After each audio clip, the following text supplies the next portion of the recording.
Now, the greatest radio shows of all time.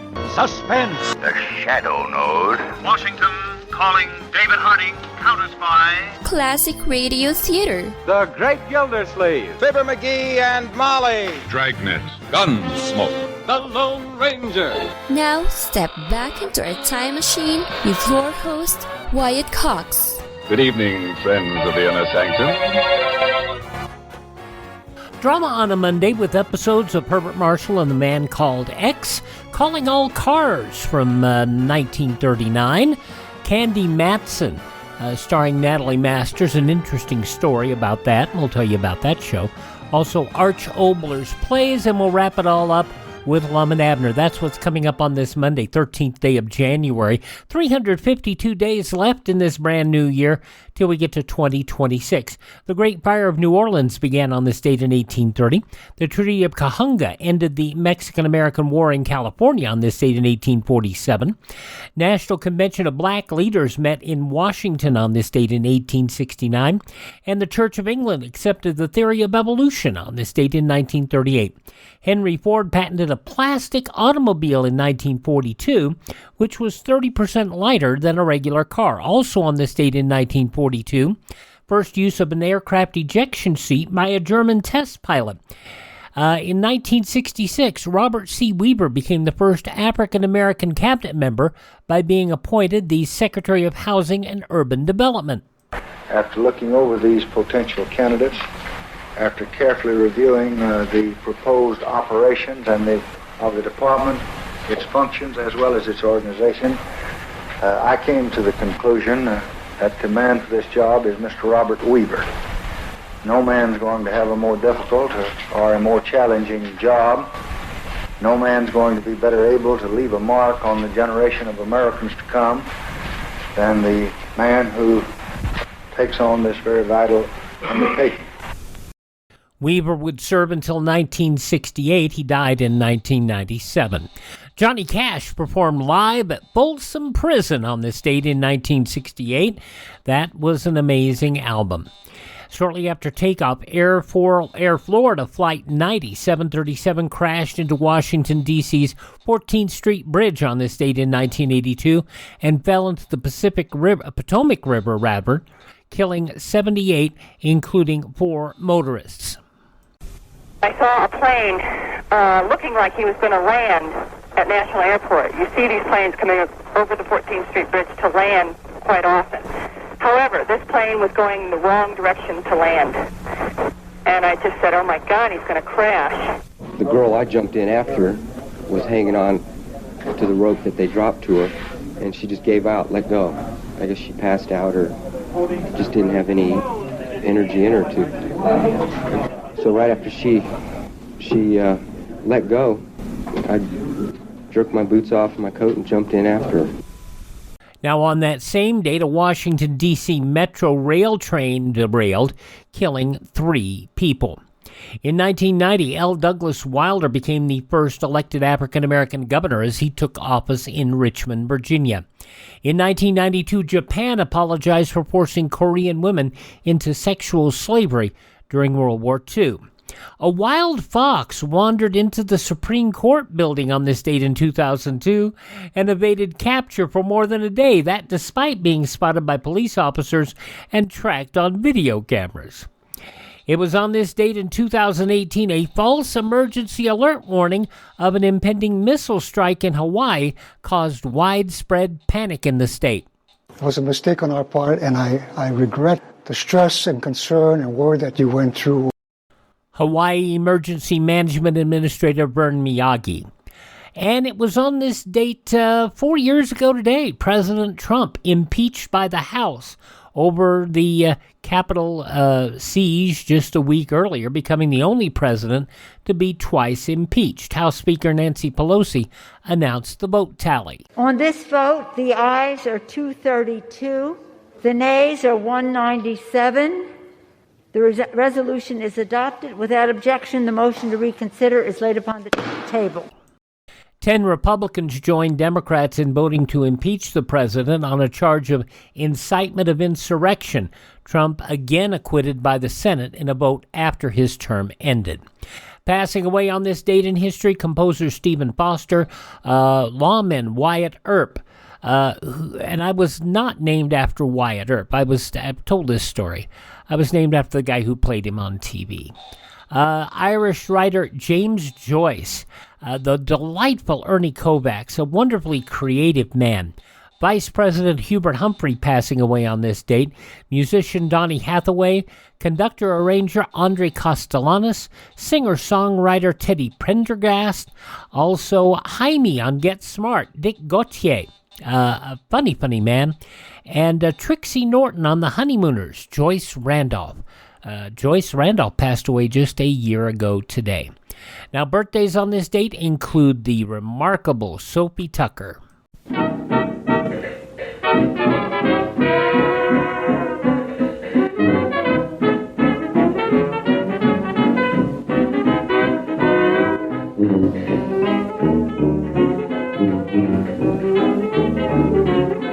Now there's a saying going round, and I begin to think it's true. It's awful hard to love someone when they don't care a thing about you. Once I had a loving man, as good as any in this town. But now I'm sad and lonely. He's gone and turned me down. I ain't got nobody, and nobody cares about me.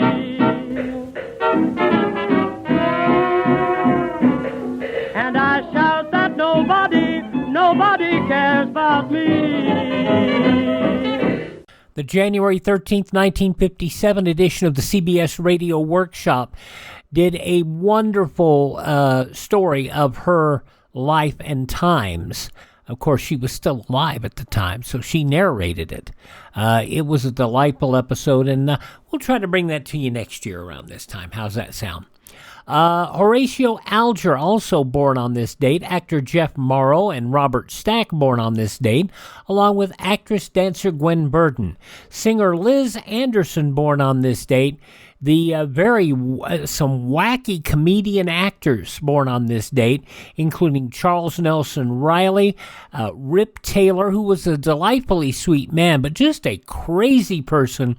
When you put him on stage or on camera, there's some funny episodes of a couple of game shows. One is Password Plus, where he's there with, I'm trying to remember, Patty Duke Aston.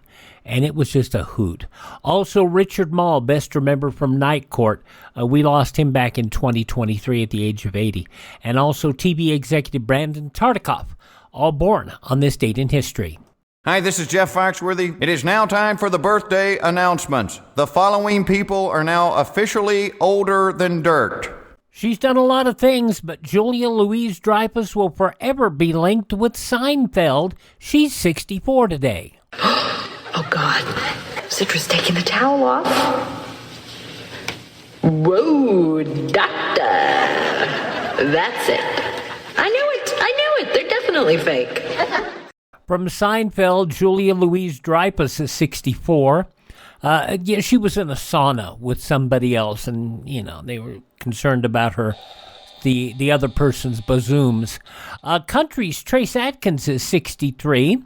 From Grey's Anatomy, Patrick Dempsey is 59. I'm crazy about you. I think about you all the time, and I want to spend the rest of my life with you. Really? Really. From the movie Maid of Honor with Michelle Monaghan, Patrick Dempsey, 59 today. From Baywatch, Nicole Eggert is 53. Also, from Lord of the Rings and Hobbit, Orlando Bloom is 48. Actress Ruth Wilson is 43. We've had so many secrets between us, and I am so tired of keeping mine. From the movie The Affair, Ruth Wilson is 43. From The Hunger Games, Liam Hemsworth is 35. And from Stranger Things, Natalia Dyer is 30. Those are just a few of the people who celebrate the 13th day of January as their birthday. And if this happens to be your birthday, happy birthday, happy birthday, happy birthday to you.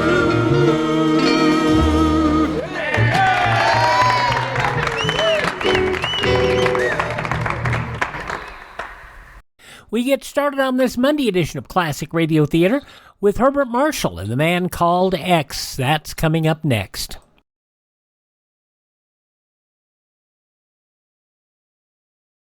Civil defense is common sense. Hi, this is Tony Bennett. Make sure you're prepared if a nuclear attack ever comes.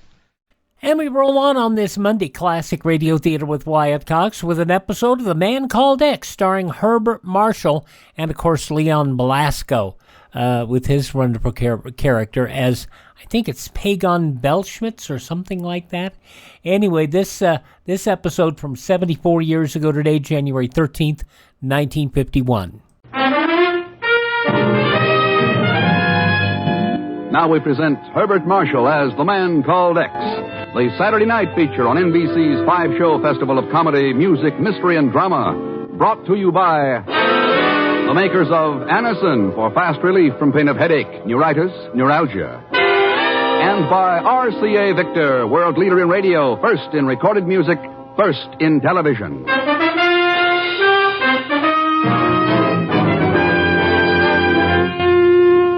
Herbert Marshall as The Man Called X. Wherever there is mystery, intrigue, romance, in all the strange and dangerous places of the world, there you will find The Man Called X.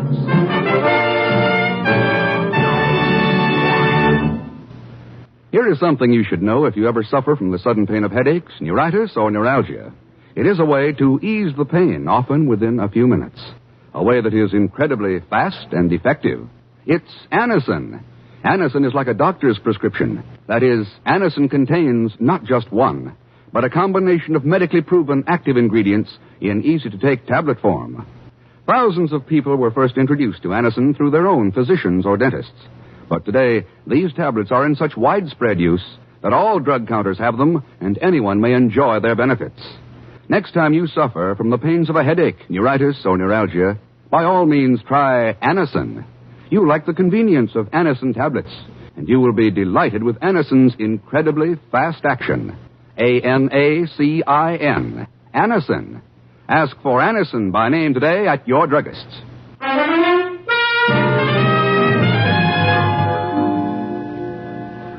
Flight 6 for Lisbon. It's a gray day and a cold wind whips the airstrips, but the flight tower at LaGuardia Field is doing business as usual. At 12:04, it brings in the liner from Dublin and lands it safely. The wheels chocked and the doors opened. Ken Thurston comes down the steps and hurries across the ramp. Yes, it's a gray day, all right, dark and cold. But the voice that greets Ken is bright with the warmth and innocence of springtime. Hello, Mr. Thurston. Pagon. What a happy coincidence, eh? Imagine meeting you here. Yeah, just imagine. How did you get hold of my schedule? Well, I just accidentally happened to see the cablegram on Miss Brooks' desk. And I mean, Coincidence, yeah. Well, I thought Welcome to New York, Mr. Thurston. Here, let me carry your bag. No, thanks. And no, I won't loan you $100. So long. Wait a minute, Mr. Thurston, wait. Now, how could you even think that I only came out here to borrow money?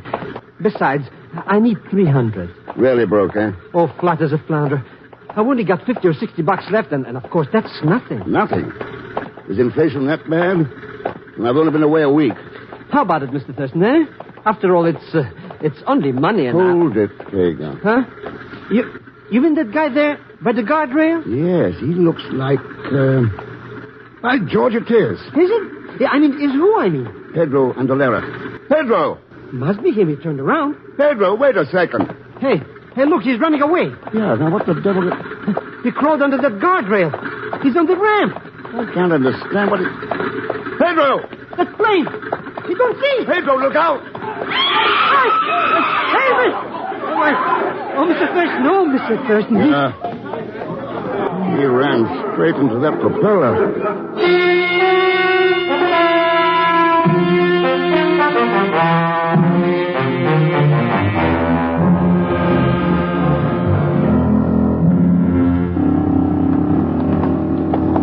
Calling Dr. Ives. Will Dr. Ives please report to surgery? Well, what I did was make arrangements at the receiving desk, Ken. An intern is bringing the contents of his pockets up from the morgue. Okay, Chief. We can wait in here.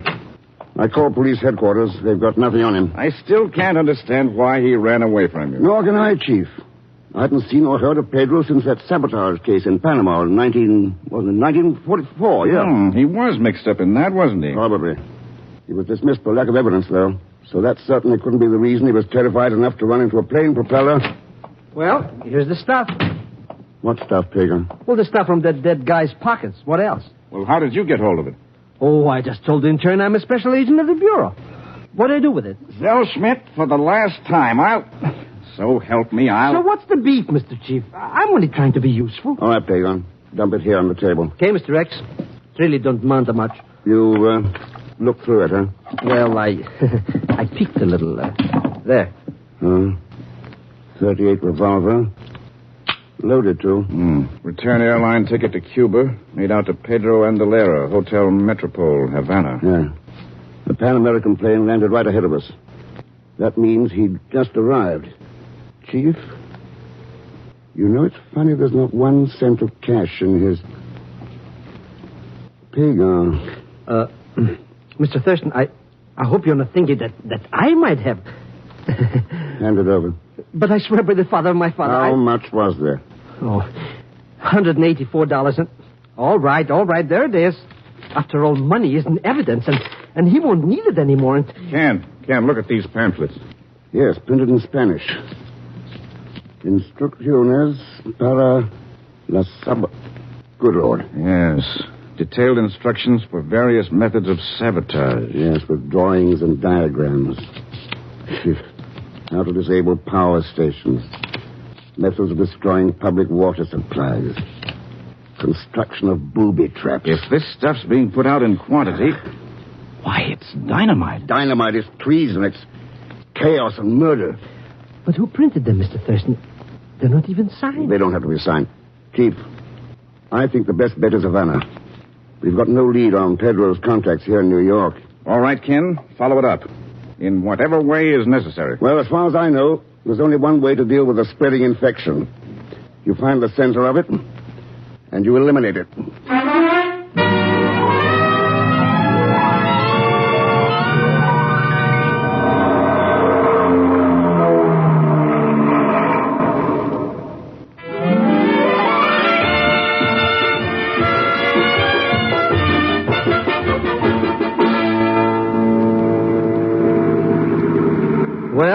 Here we are, Mr. Thurston. And what a crummy-looking dump. Nobody asked you to come along, Pagan. You should have stayed in New York. With all my creditors? How could I afford it? Which reminds me... Sorry, no loans. Not even $10? I mean, just for tips? No, not even. This mucilarium is worse inside even than outside. I'll bet they never even heard of plumbing. This is the dirtiest joint Senores? Oh. Good morning, senorita. Senores, if the Hotel Metropole is too ordinary for your fastidious tastes, why don't you go somewhere else? But It's just Pagan's idea of humor, senorita. You the manager? I am not. Ring that bell there on the desk if you want the manager. Well, thanks.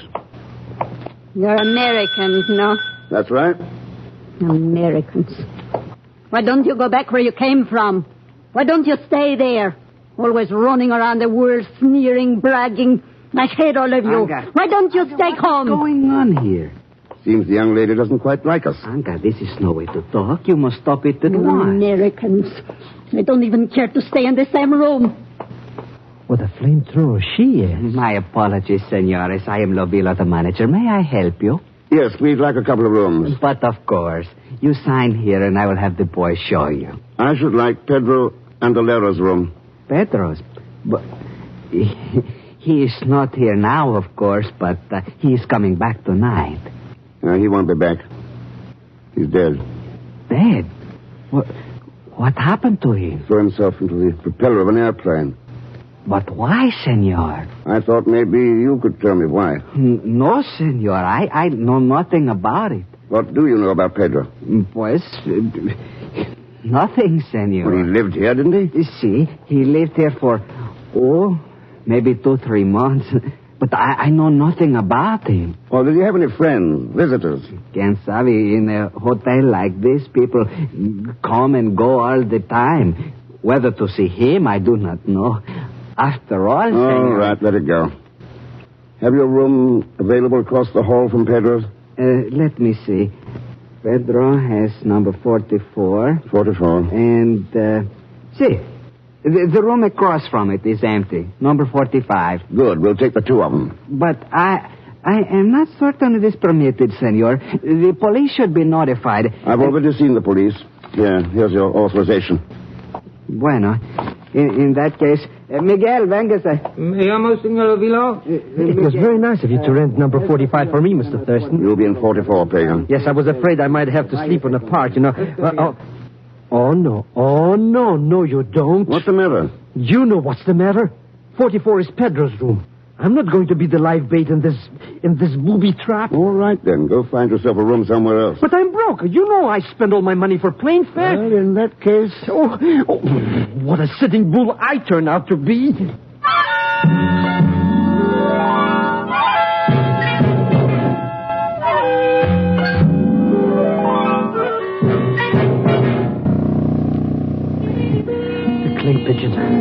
clay pigeon, that's all I am. Alone in the room all afternoon. Any minute now, it's getting dark. And then what? Oh, why don't Mr. Thurston come back? Why don't he... Maybe if I keep still, they'll go away. Pagan! They know my name. Who is it? Come on, Pagan, open up.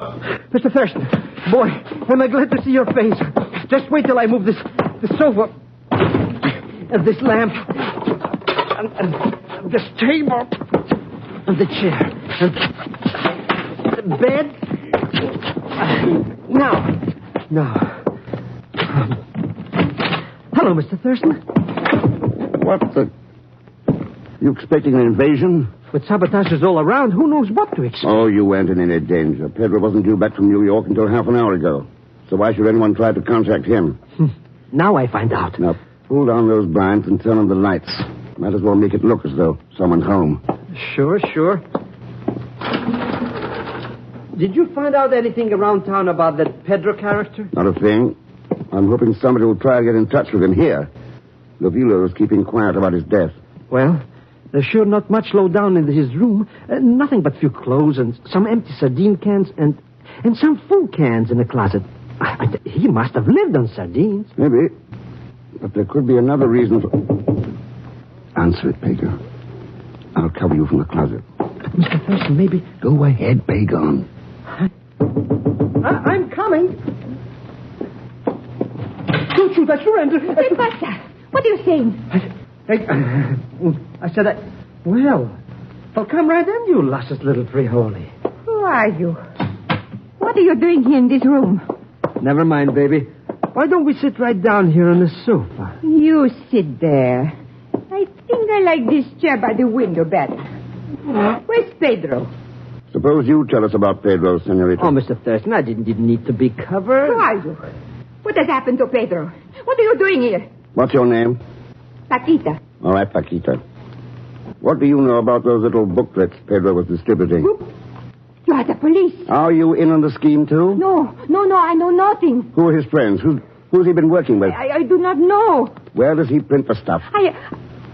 Senor, maybe we can get to be friends. How long have you been tied up with Pedro? I know nothing about this business. I'm only, how you say, girlfriend. And Pagan, snap off those lights and hit the floor. The shot must have come from that open window straight across the court. Too dark to... Mr. X, I think she's hurt. Yeah, let me shave this flashlight. Easy now, Paquita. Tell me who it was. No use, senor. I wish to know of Pedro. His Island Export Company. Island Export Company? See, tell Miguel I'm sorry. Miguel? I want...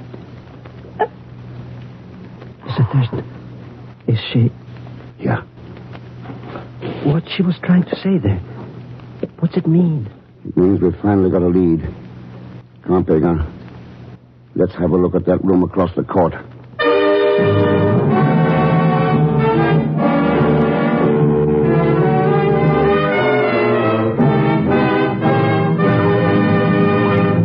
We will continue with The Man Called X in just a moment.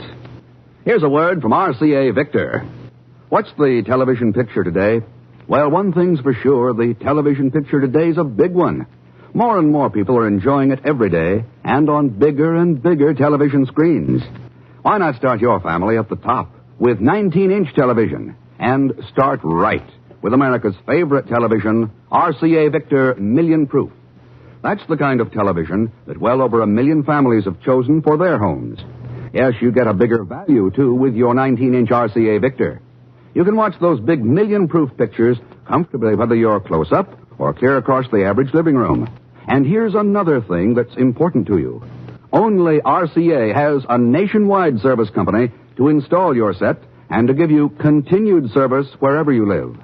Ask your television dealer about the RCA Victor Factory Service Contract. And remember, you can buy this contract only with RCA Victor television. It's one more big reason for making your choice a big 19-inch RCA Victor. Now, Act 2 of The Man Called X, starring Herbert Marshall, with Leon Velasco as Pagan Zellschmidt.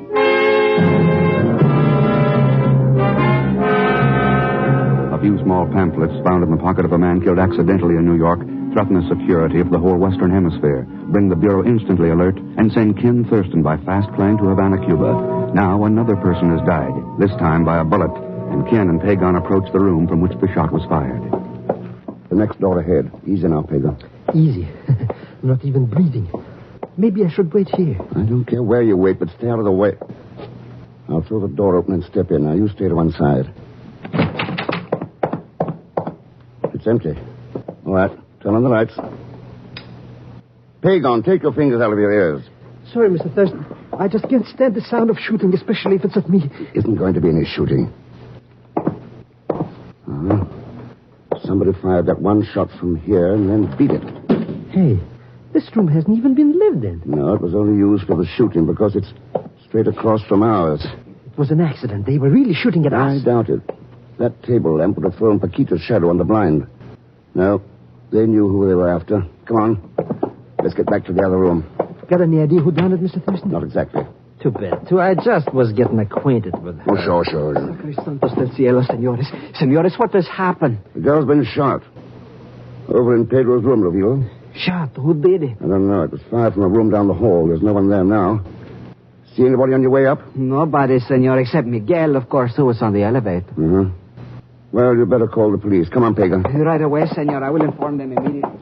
How could anybody get away so quick, Mr. Oh, fire escape, stairway. It wouldn't be difficult to... Pagan, I closed the door of Pedro's room when we left it. Well, it's open now.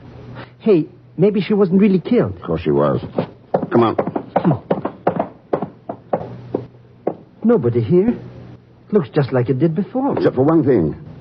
Somebody's taken those canned sardines that were lying around. Good riddance. Who cares? Seems odd, though, doesn't it? Sneaking into a murder room just to steal sardines. Oh, well, some people like them. Personally, I'm a gourmet myself. Yeah. One of those empty tins from the wastebasket. Smell it. I don't smell anything. That's just it. It's perfectly clean. So maybe it was washed. Ever tried to wash the odor from a sardine can? Oh, I don't get what's going on around here, Mr. X. I do. But the problem is how to stop it.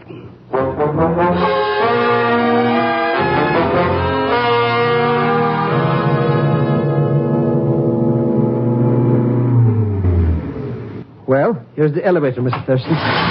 Going down, senores. Thanks, Miguel. I have heard a most unfortunate thing happened last night. Yes, a girl named Paquita was shot to death. Senor, you have stopped the elevator between the floors. That's a good place to talk. Miguel, what do you know about Pedro and Oboler? Pues nothing. Except it is possible it takes many kind of person to make the world. And you didn't like his kind, is that it? Perhaps his mother thought him a fine fellow. You see, I am something of a philosopher, senor. I see. Do you know anything about the business Pedro was in? It is enough to manage one's own affairs in these times. Maybe this is partly your affair. Senor? Paquita's last words were, "Tell Miguel I'm sorry." What did she mean? Pues it is not easy to talk about. I am very sad she is dead. The thing is that Paquita was at one time my, how you call it, girlfriend. when she went to Pedro. At first I was crazy mad. Then I say, what's the difference? You see, I was getting tired of her anyway. And you know how it is with philosophers. Oh, sure. Well, let's go on down. I am very sad that she is dead, though. But you understand. Yeah, I understand. Main floor. Thanks. Buenos dias, senores. So long, Miguel. Yeah. Quite an unusual bellhop. Oh, I don't know. Lots of philosophers work at jobs like that. No, Pagan. I mean the fact that he's wearing a shoulder holster and carrying a gun.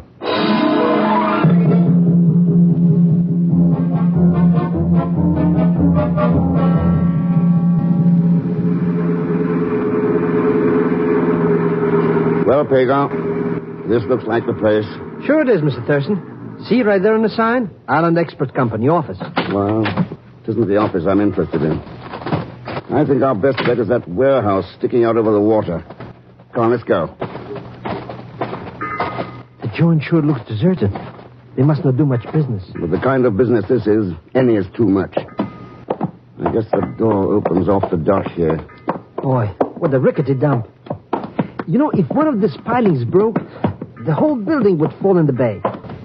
Yeah, it's a master padlock. Unlocked. They're really sure of themselves. Let's go in and have a look.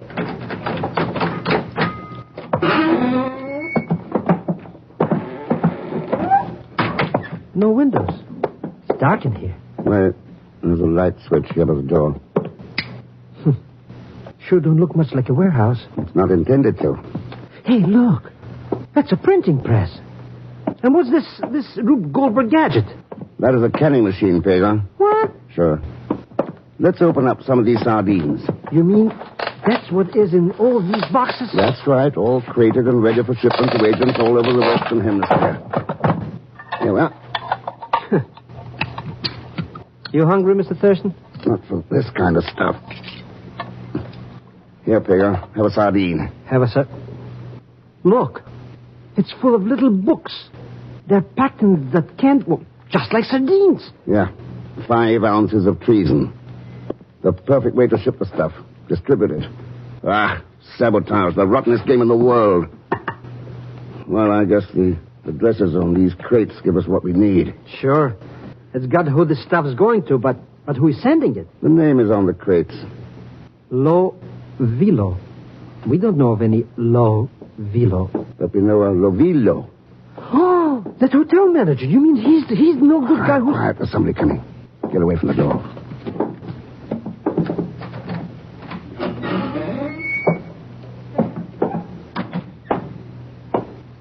Good morning, Mr. Lovilo. Senor Thurston. Get your hands up. Si, senor, look, they are up. Please do not shoot me, senor. I have done nothing. Nothing. What you call the murder of Paquita last night. What about this layout here? These pamphlets and shipments to agents with your name on the crates. You call that nothing? But I am not the one, senor. It is my sister, Anga. Hey, that's the hard-boiled little chicken who insulted us, Mr. Thurston. Si, senor. She is the one. She is bitter and dangerous. Since she has come back from Europe, she has those ideas. She and Pedro forced me to help them. Help murder Paquita, for instance? No, I had nothing to do with it, senor. I swear I did not. She was the one. I will help you, senor. I will tell you anything you wish to know. Wait a second. Pedro, you smell. You mean like sardine cans or... smoke? This place is on fire. And somebody's locked the door on the outside. Lovilo. But we got to get out of here. We'll get burned up like rats in a tinderbox. Anga, she's trying to destroy the evidence. And all of us along with it. No windows. No other door. All of us. She must not know I am here. I see. So you weren't forced. You are a full partner. Here, Pedro. Let's get the handles off this press. Now, shove the bar in this crack in the floor. Yep. And let's pry it up. It's coming, Mr. Thurston. Good. Now, the next one. It's a good thing this building is so ramshackle. Senor, I hope you do not misunderstand. Never mind. Let's get out of here. Drop through that opening into the water, Lovilo. Go ahead. It's only 10 feet. That's it. Hang by your hands. Good. Come, Pedro. Maybe you don't believe it, Mr. Thurston, but I paid $200 for this suit. I'm brave, of course. Oh, sure. Cheer up, Hagar. If this building caves in, you'll never have to pay for it. Now swim.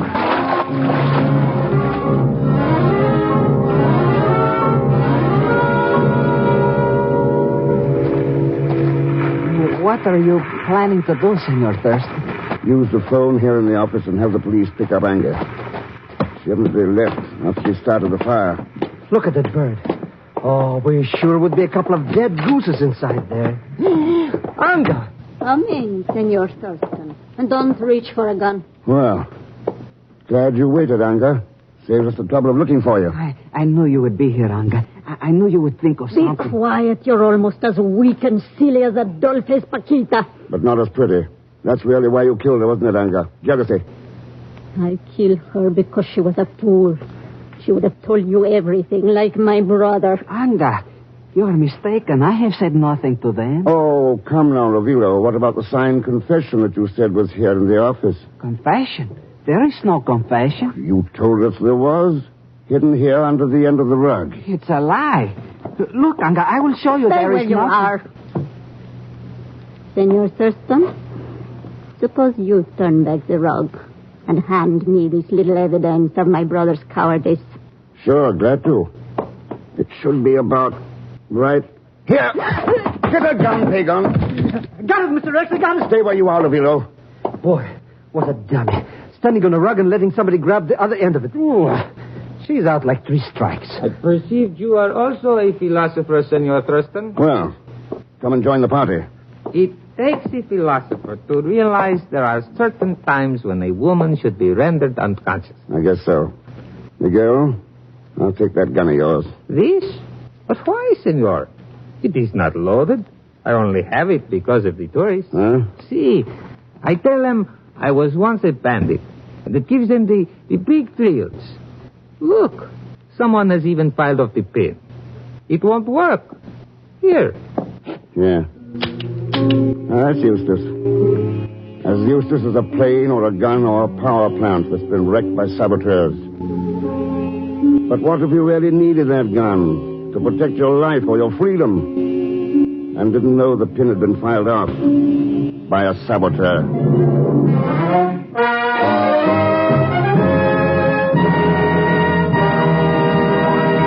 Now, here is our star, Mr. Herbert Marshall.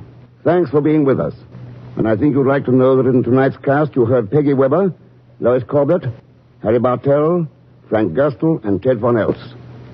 Next week, Japan, for a crack at one of the most dangerous underground organizations in the world today. And Pagon Zellschmidt? Sure, he'll be along as Leon Velasco. Or vice versa or something. Anyhow, join us, won't you, when next I return as the Man Called X. Good night.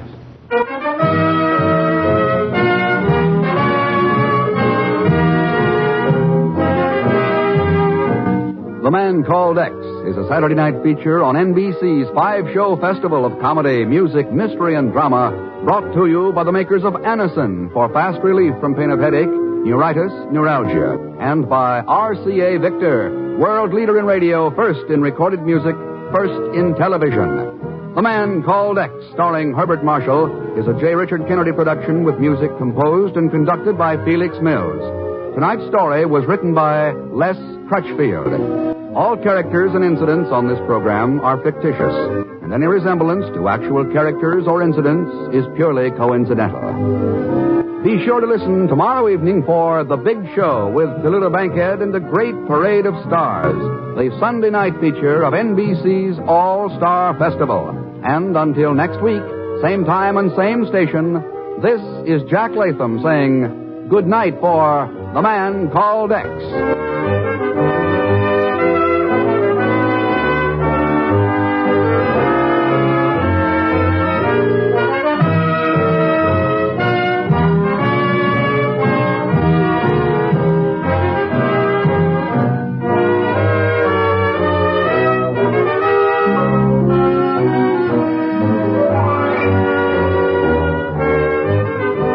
Now enjoy your hit parade. Tomorrow, hear The Big Show on NBC. 74 years ago, January 13th, 1951, The Man Called X here on Classic Radio Theater with Wyatt Cox. Coming up next, we'll head out west to 1939 in an episode of Calling All Cars.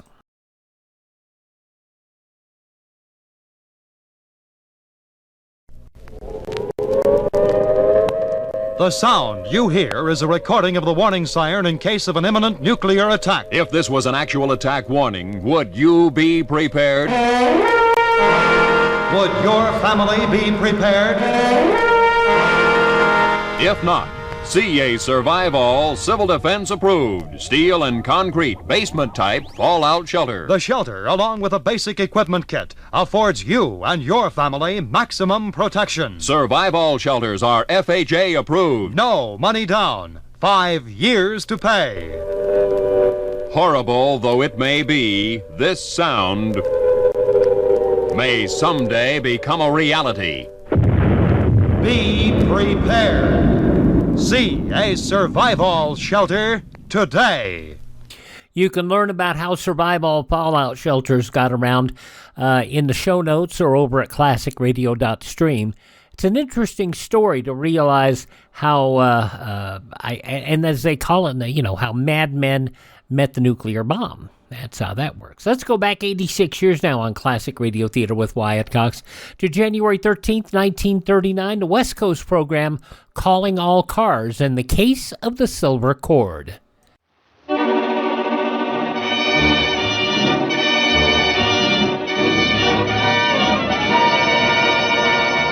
Calling All Cars, a copyrighted program created by Rio Grande. Santa Monica Police calling all cars. Attention all cars. Broadcast 268 regarding a disturbance at the Seaside Club. Investigate the trouble.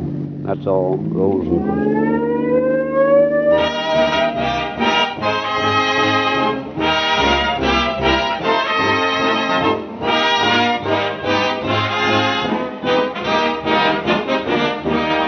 Most of us find it difficult to completely divorce ourselves from the superstitions of our forefathers. Each has his own pet superstition. Whether it's hesitance to walk under a ladder, an uncomfortable feeling when a black cat crosses our path, spilling salt, or today, Friday the 13th. But friends, sane reasoning and not superstition has persuaded tens of thousands of Western motorists to try Realube motor oil. And actual experience has caused them to stop their experimenting with lubricants right there. For this rugged and ready, smooth and resilient motor oil is the answer to every motorist's question, how can I get maximum protection in all kinds of weather? Realube is the answer, as so many of you have discovered, because no engine heat can break it down. Because even the most severe cold weather cannot retard the quick, easy flow of this pure, 100% paraffin-based motor oil. And because Realube is kept pure, undiluted, and untainted by airtight, sealed, dirt-proof containers. That means you know what you're getting. That you're getting exactly what you pay for, and for that reason, we know one trial, and you're a Realube user for life. Of course, if some still insist on feeding a superstition, just because this is Friday the 13th, they might observe that there are 7 letters in the name Realube, and 7 words in the phrase which describes it. Finest motor oil sold in the West.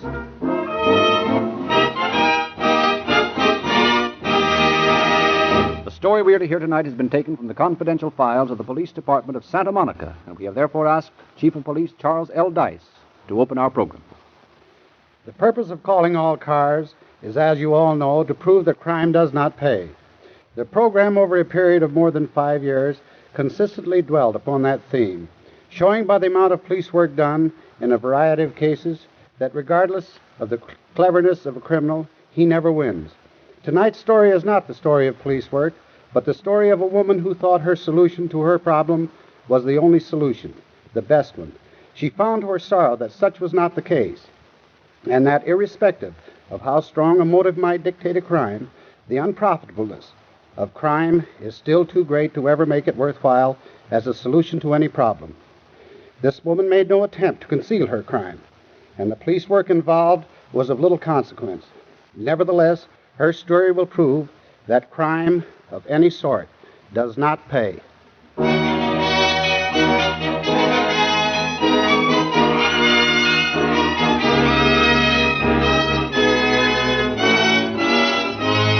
This is a story of a woman in love. The story of a woman who could not meet life as she found it, but strove to transform life's realities with the colors of her dreams. What time will we get there, Harry? About a quarter of an hour, maybe a half. Ensenada. Ensenada, Mexico. Baja California.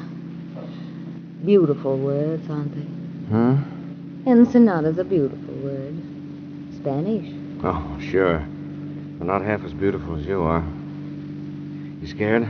About being married to you? Yeah. No, Harry, I'm not afraid.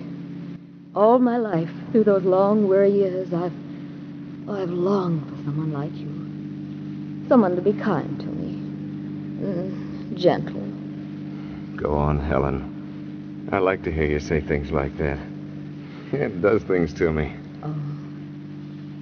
Married at Ensenada. Helen Wills. Helen Amor. Oh, dear God, be good to me. Let me find peace at last, after these years. Oh, I love you so much. Helen. Harry, watch the road. Oh, yeah, I better. Gee, but you sure do things to me.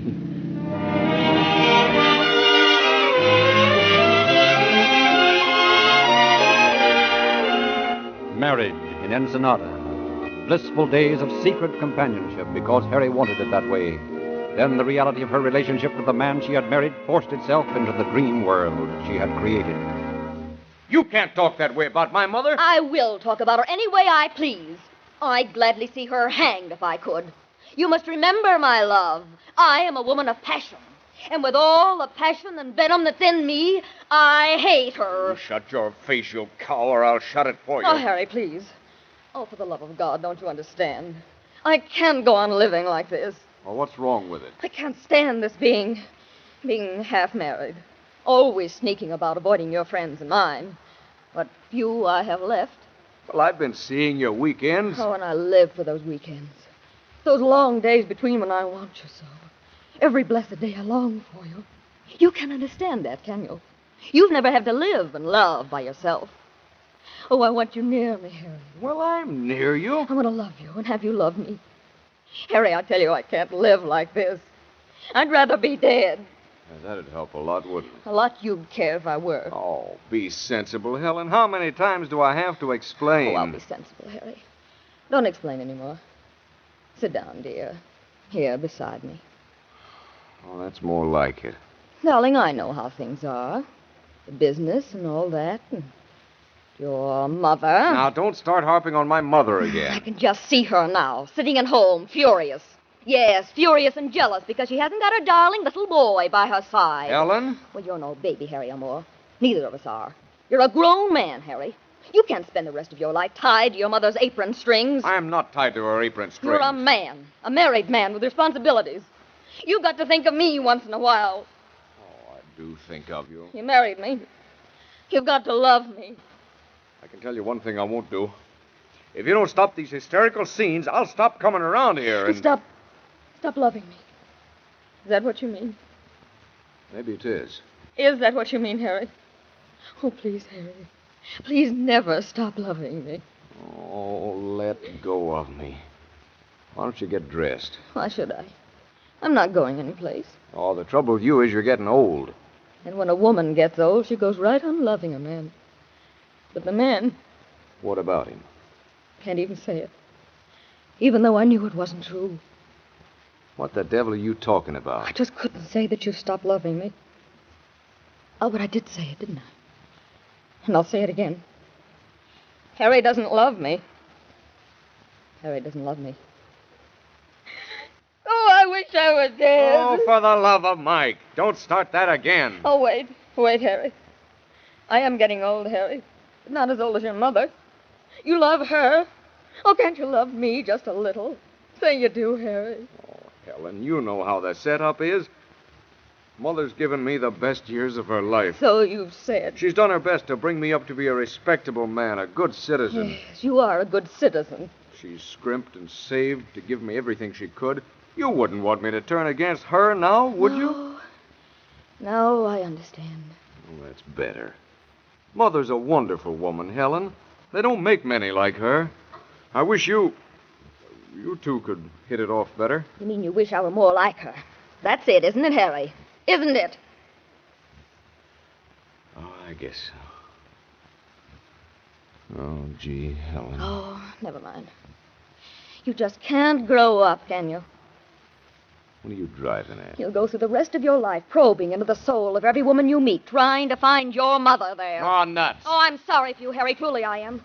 I wish I'd realized before. Before I fell in love with you.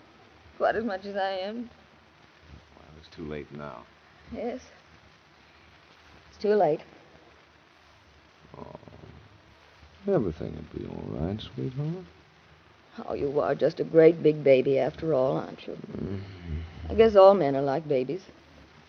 I guess they all like babies, too. Do you, Harry? Do I what? Like babies. Helen, what are you talking about? Oh, don't look at me that way. But why? Why? Why, don't you see, darling? It'll bring us closer together. No. It'll mean a home of our own. That you'll be... No. You'll be glad to come to. Your baby. No. Doesn't that mean anything to you? No. Oh, dear God. Not even that.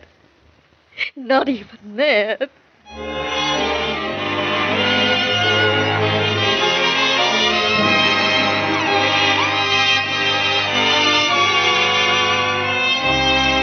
This is a story of a woman's love and her journey through life, of the endless pages of life turning without number, empty, drab, or filled with heartrending loneliness. Oh, don't make a scene here. I can't stand another of your outbursts in public. You're so glad to get rid of me. Oh, Helen. Oh, won't you even... I'll miss you terribly. I dread this trip. When you come back all right. You understand? Yes. Or you'll find yourself on some beach dead. Dead? Others have been found that way, you know. This is you standing there, isn't it? Yes, I know it is. That is your voice, your face. I can't believe I'm hearing you. You, Harry, you were gentle and kind. Like no man ever was before. Oh, what are you talking about? Oh, I guess it doesn't matter at that, does it? I feel dead already. As if everything had stopped in my brain. Even that doesn't seem conscious. Only the subconscious seems to work. Tells me to eat, sleep, and walk. Oh, you'll feel different when you get back. Harry, will we try things again when I get back? Oh, sure we will, honey. Hey, the boat's late sailing, isn't it? Yeah, I'll go on board now. No, never mind. I can manage alone. Take care of yourself. And your mother.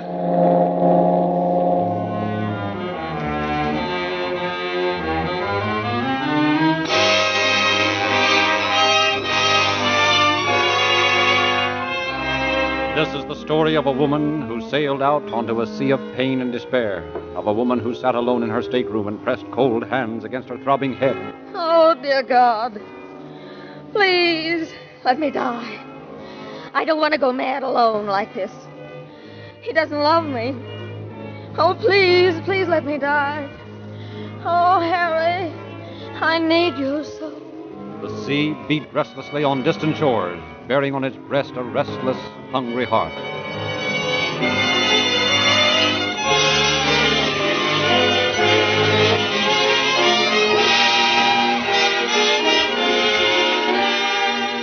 Then, as the year neared its end, the woman came back to the man she loved.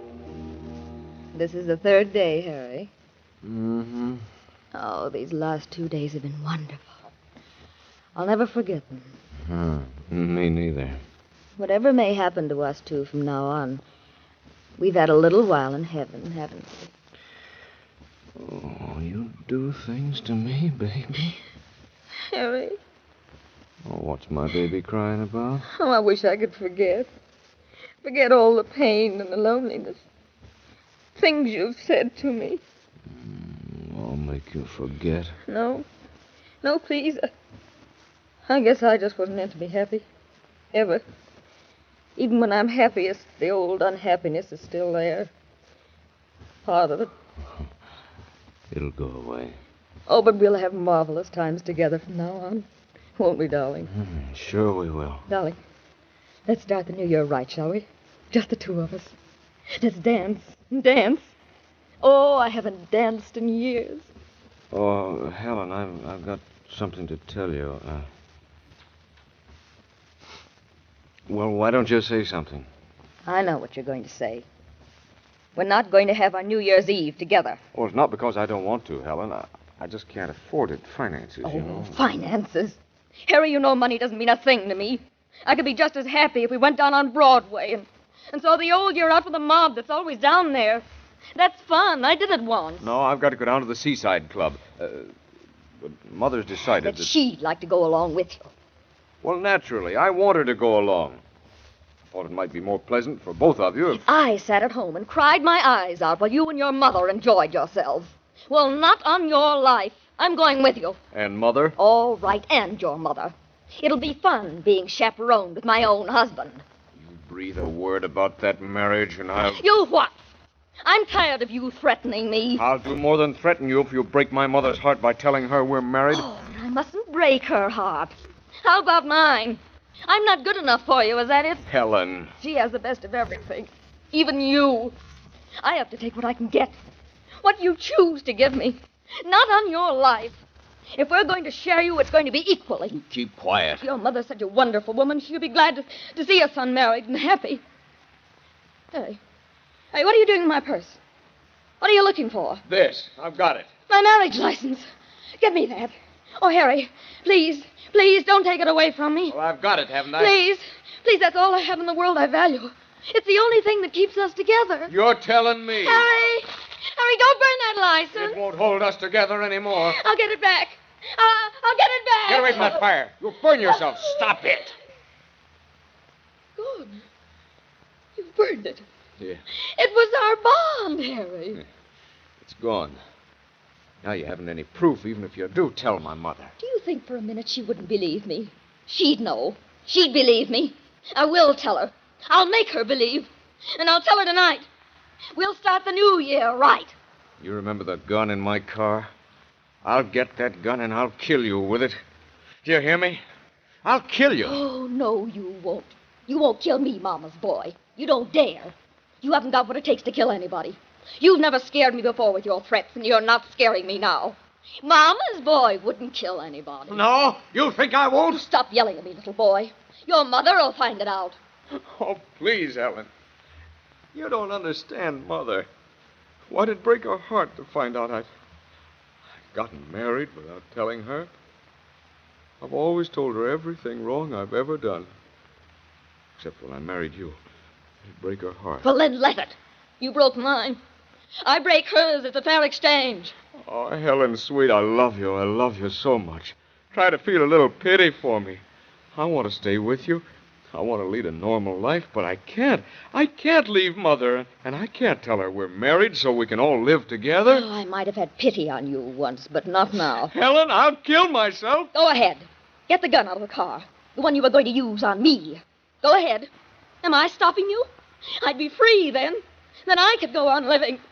Harry, let me go. Oh, I love you, Helen. Harry. Oh, Harry, hold me tight. Oh, darling. Oh, I've loved you too much.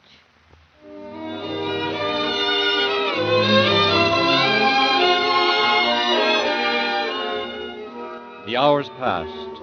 The year sped towards its end. Harry's mother, dressed in her best, sat proudly beside her son in his car, proudly indeed. Together, as through the long years, they faced the new year. Meanwhile, a taxicab bore the woman through the carnivalesque streets to her husband's club. Good evening, Mrs. Armour. Happy New Year. Good evening, Helen. Where's Harry? I don't know. You tell me where he is. He'll be right back. I'll wait. Me do as you like. Thank you, I will. Just who do you think you are, taking Harry away from me? Please be quiet. I won't be quiet. I'll broadcast it to the whole world. Be quiet, I want the whole world to know. Here sits the selfish mother. What's Harry doing here with you? He promised to take me out tonight. I'm his mother. Yes, you're his mother. Isn't that wonderful? Well, I'm his wife. What do you think of that? You're lying. Oh, no, I'm not. Please, don't make a scene. I'll make a scene here if I want to. Can't you wait till tomorrow? Tomorrow will be too late. I want to finish the old year right. Start the new year with a bang. Helen, what are you doing I here? have a perfect right to be here, haven't I? Well, haven't I? Come on, you're going home. Oh, please. Please don't send me away. I want to be with you. Come on. Please. Let me stay with you, Harry. You got that gun? What gun? The gun from my car. Well, what makes you think I've got the gun? Helen, I could kill you. Really? How nice. Give me that gun. Harry, please come outside.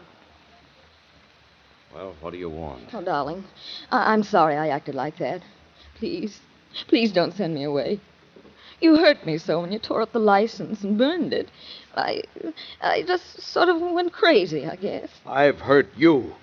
What do you think you've done to my mother? Now get in that cab. Where shall I go? I don't care where you go, so long as it's away from here. Now, give me that gun. Harry, wait. Let me go home with you, please, Harry. I'll be good. I'll love your mother. I'll be good to her. We'll be happy. No. No? Well, then let me wait for you. I'll wait right here. I won't even go into the club. I'll be quiet. Oh, let me wait for you. No. Then take your mother home and then come back. We'll be happy together again. Let go of me. I'm through with you. From now on, I'm no more married to you than anyone else, you common little... Harry. Wait a minute. Give me that gun. I haven't got it. Don't lie to me. Give it to me. Harry, you hit me. You leave me alone. You give me that gun. Go away. You can't have it. Harry, go away. Helen. Come back. Helen. Come back. Come back, Harry. Don't run away from me. I didn't mean to hurt you. I didn't mean to, Harry. Get back down those stairs where you belong, you little tramp. Ow!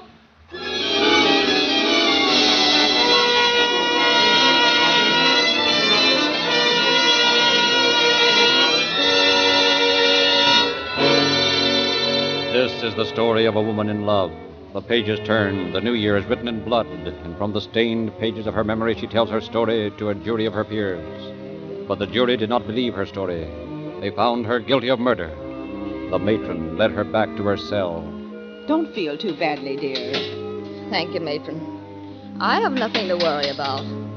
I don't have to go to prison, you know. I'll never go. I can die whenever I want to. I can will myself to death. Oh, it affects some of them in strange ways.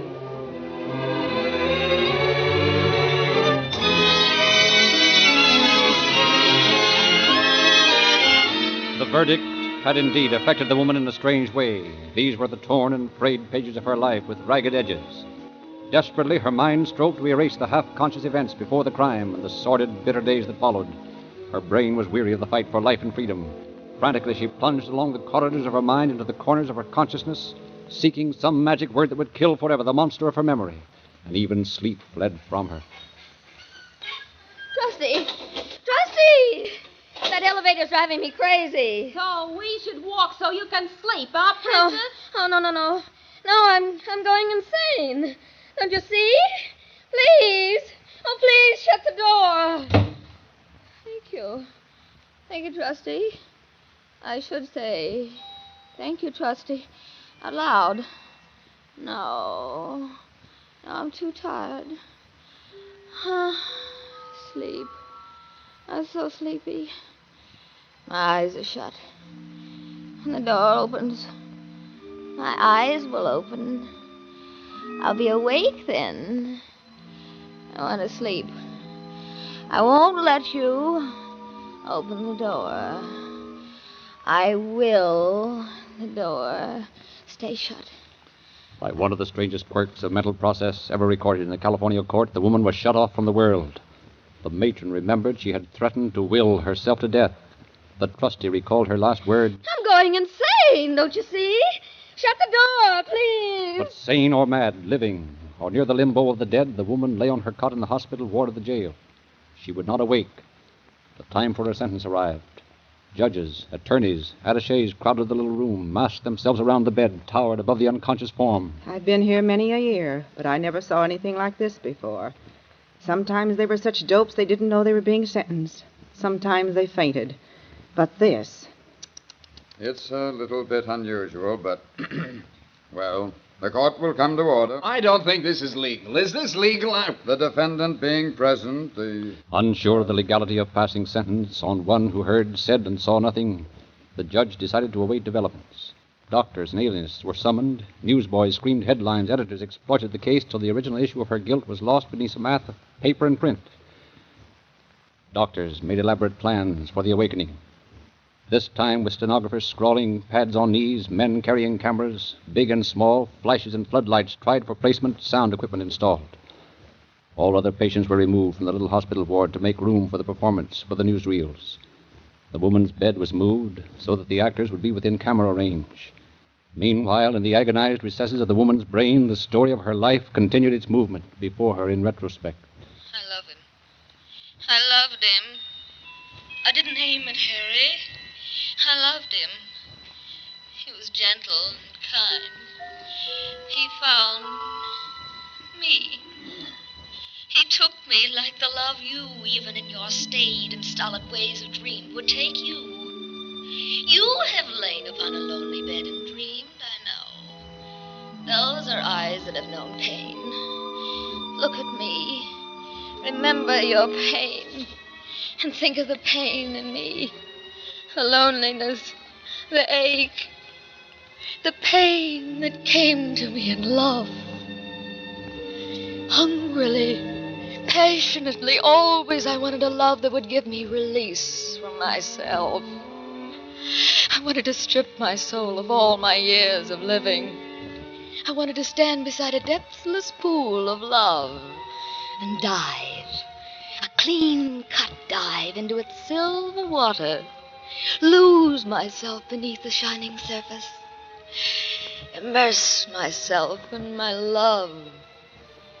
The fault was his. It was no fault of mine. He was weak. He loved his mother too much to love me enough. But weak or strong, I love him. And I need him. Helen, I'm knocking. Knocking at that door. Let me in, Helen. I'm going to get in through that door. Open it for me, Helen. Oh, they're at the door Open. again. And now they're stronger than I. Open, Helen. And I must go back. Open the door. Oh, Harry. My love. My love. Her eyes are open. She's trying to talk. Harry. Harry. Dr. Marcus, the sound equipment. We can't pick it up. Louder, Helen. Louder. Harry. Harry. Oh, my love. My lost love. Water.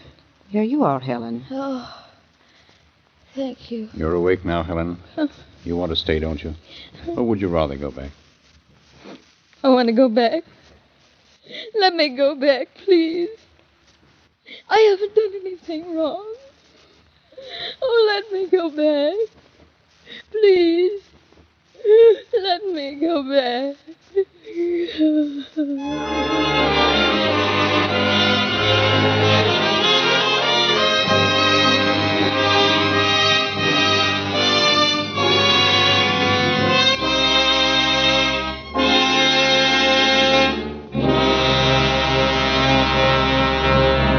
In just a moment, Chief Dice of Santa Monica will conclude our program. Meanwhile, friends, remember this, that if you want your car to last longer and run better, use Riolube, the heat-defying, cold-resisting motor oil. And if you want maximum power, quick starting, and money-saving mileage, use Rio Grande Cracked, the gasoline that is justly noted for its real police car performance. And now, Chief Dice. However much our sympathies may go out to Helen Wills, we must keep in mind that she took a human life, for which there is no justification. She was sentenced to Tehachapi Prison, where she is now learning the bitterness of the lesson that crime does not pay.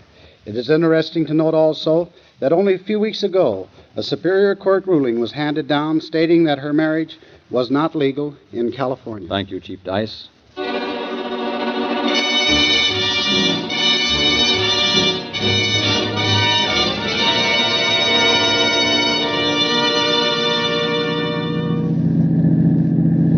Santa Monica Police calling all cars, attention all cars, a cancellation of broadcast 268 regarding a disturbance. Suspect in this case is now in custody. That's all. Rosenquist.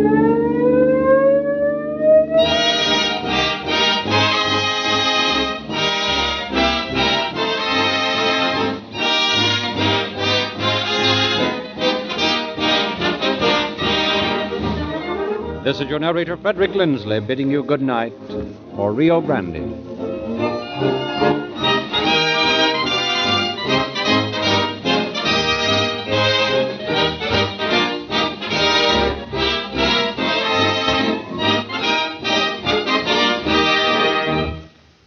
character of Helen Wills Amour on tonight's program was played by Lorene Tuttle.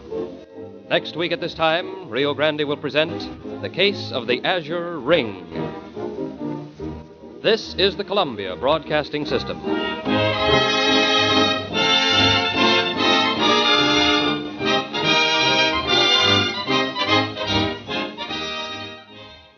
From 86 years ago, January 13th, 1939, Calling All Cars here on Classic Radio Theater with Wyatt Cox. Coming up on our Tuesday program, we're going to see a lot of comedy. Fibber McGee and Molly from 1947 and dealing with a package at the post office in a snowstorm. Harold Perry's The Great Gildersleeve, where he's trying to get out of a breach of promise lawsuit. Charlie McCarthy from 1945, and Charlie tries to make Edgar sick. Followed by an episode of Amos and Andy from 1951. Andy and the Kingfish try to return a stolen car, and an episode of Superman and the continuing drama of Lita the Leopard Woman, as we get to some weird stuff. Yes, we're going to stay out on the West Coast in a moment here, as we're going to have an episode of the West Coast program from 1950 on NBC and Candy Matson.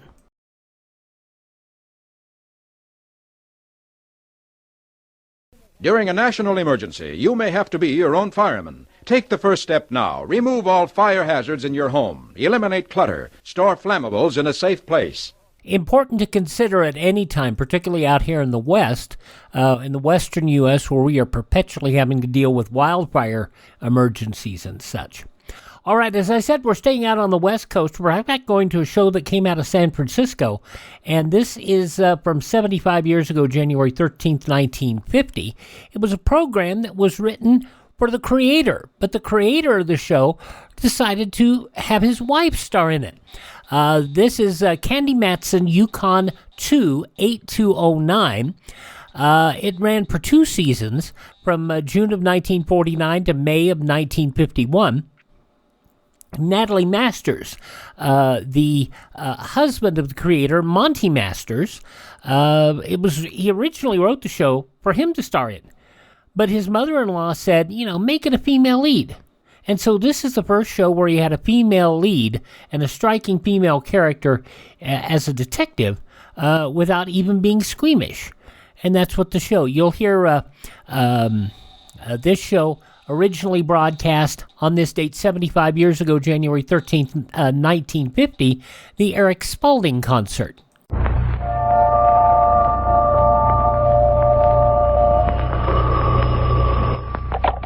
Hello, Yukon 28209.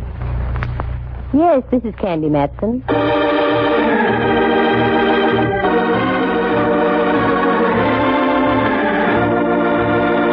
The National Broadcasting Company presents Candy Matson, Yukon 28209.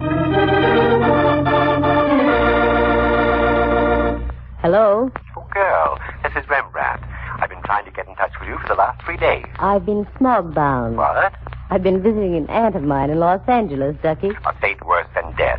However, I am glad to know you're back. How are you feeling for long-hair music, Dove? I can take it or leave it. Why? In this case, I hope you can take it. Ever hear of a gentleman named Eric Spalding? The noted English symphony conductor? Oh, of course. I used to know him in London. He's here to conduct a series of concerts. Bully for him. I know where I can get him a baton wholesale. He needs more than a baton, Candy dear. He needs help. That's why I'm calling you. What's he want me to do, look for the lost chords? You don't know how close to being right you are, girl. Anyway, he's going to drop by my place this evening. I wonder if you could come over, too. Well, I was going to hit the prone position early tonight, but if you really want me to be there, I'll do it. Splendid, Candy. Come for dinner, won't you? I just bought a new chafing dish, and I'm whipping up a tasty scraping of pasta rasson. Well, how interesting. It is.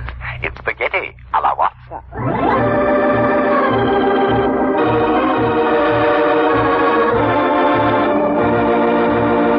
Candy Matson, the girl all San Francisco claims to know personally. That's because she hits the front pages of the newspapers more often than the Three Bridges. Kate, you came in late. Candy makes a tidy little living by minding her own business. The business being one of private investigation. Take this deal with Rembrandt Watson and Eric Spalding. It sounded innocent enough to start with, but a clue here, a corpse there, could make a very interesting story. One that Candy Matson can tell you about herself right now. What did the man say? A clue here, a corpse there? Well, he's almost right. The corpse came first, the clue later. I also ran across the most ingenious device ever dreamed up to cause a man to lose his job. And I managed to get a little culture on me, whether I wanted it or not. Because in the course of this little deal, I got better acquainted with Mozart, Brahms, Beethoven, even Khachaturian. Bless you. It all began by accepting Rembrandt's invitation that night for dinner and a meeting with Eric Spalding. For the sake of the musician, I climbed into a gown that made music as I walked. It was cut trimly on the grace notes and called for a reprise every other bar. Then I put on my coda and went over to Rembrandt's place on California Street opposite Old St. Mary's. Candy girl, welcome to Menard Hill, Ramasere. Thank you, dear. Come in, come in.